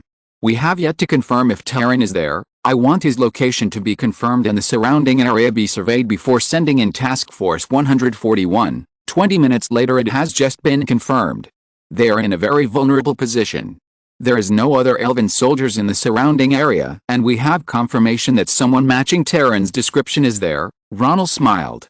Tell the commander in charge of this operation that I want that bastard alive. 1533 June 7, 2020 CE 1046 Sun 38, 196 AE 40 miles from the Forest of Origin 3A6 Little Birds, an egg-shaped helicopter with a minigun and rocket pod on each side, touched down.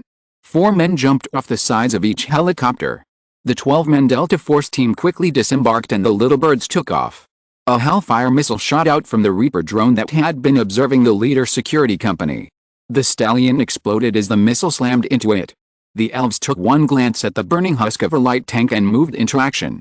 The humans are here. Guard the leader. Terran looked around at the commotion. Suddenly an elf came up to him and saluted. My leader, we need to leave. Quickly, they rushed Terran in the direction of the Forest of Origin. 5 Black Hawks and 2 Chinooks touched down on the plains, a few miles in front of the elves. Men of Bravo Company, 1st Ranger Battalion of the 75th Ranger Regiment, fanned out and crouched after they disembarked from their helicopters. The Chinooks left as soon as they were empty, but the Black Hawks lifted off and pressed forwards. The ground a few miles in front of them lit up. Shots flew overhead the Rangers as the elves opened fire at the lights of the helicopter. The crouched Rangers immediately went prone. Keep your head down, Jesus Christ. Did they fucking land us too close? The concentrated and accurate fire from the elves was overwhelming.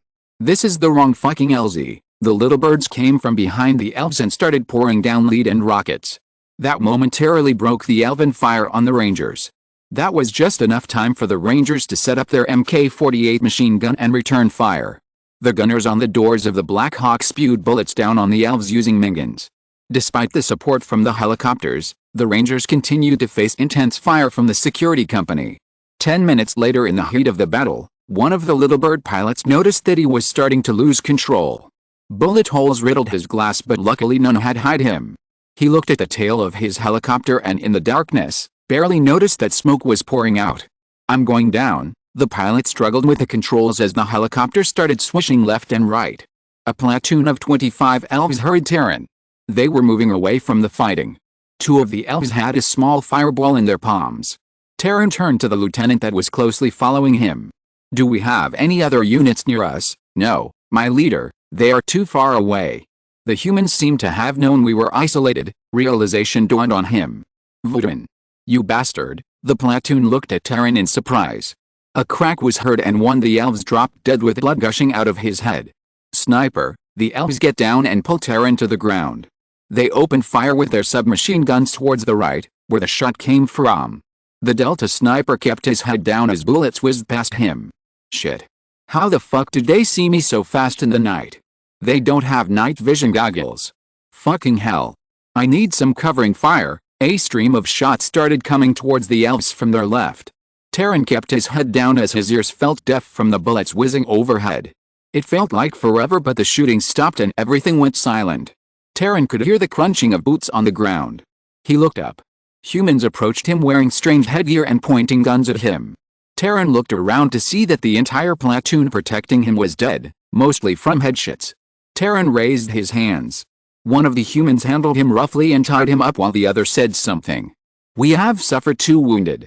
Awaiting extraction. 5 minutes out. Good job team. 60 miles from the Forest of Origin, Voodoo received reports that his forward elements had ran into a large group of humans and were forced to retreat under intense fire. Voodoo's Magic radio operator spoke up again after giving that first report. Field Marshal. We have reports of a large number of human soldiers to our flanks and read. We are surrounded. Give me the Magic radio. We are completely surrounded. Fellow elves, I pain to say this but, lay down your arms. I have just received reports that our leader has been captured. The war is over, the soldiers murmured among themselves. Some looked grim and a few started throwing down their weapons. Soon the rest joined. It was the final straw. They were clearly losing. They had suffered from intense human bombardment in the forests with no ability to fight back, and now they were surrounded and informed that their leader had been captured. Vudouin made the last part up, but he was certain that Terran was either dead or captured at this point. White House Ronell heaved a sigh of relief as he watched the video feed from the soldier's camera. I think this thing is about over. Not quite yet, Mr. President. We still have rogue elven elements across this region. End of this chapter. Thank you very much for reaching the end. Don't forget to like. Looking for more exclusive content and immediate access? Subscribe to our Patreon. Remember, every like, subscription, or donation encourages us to continue.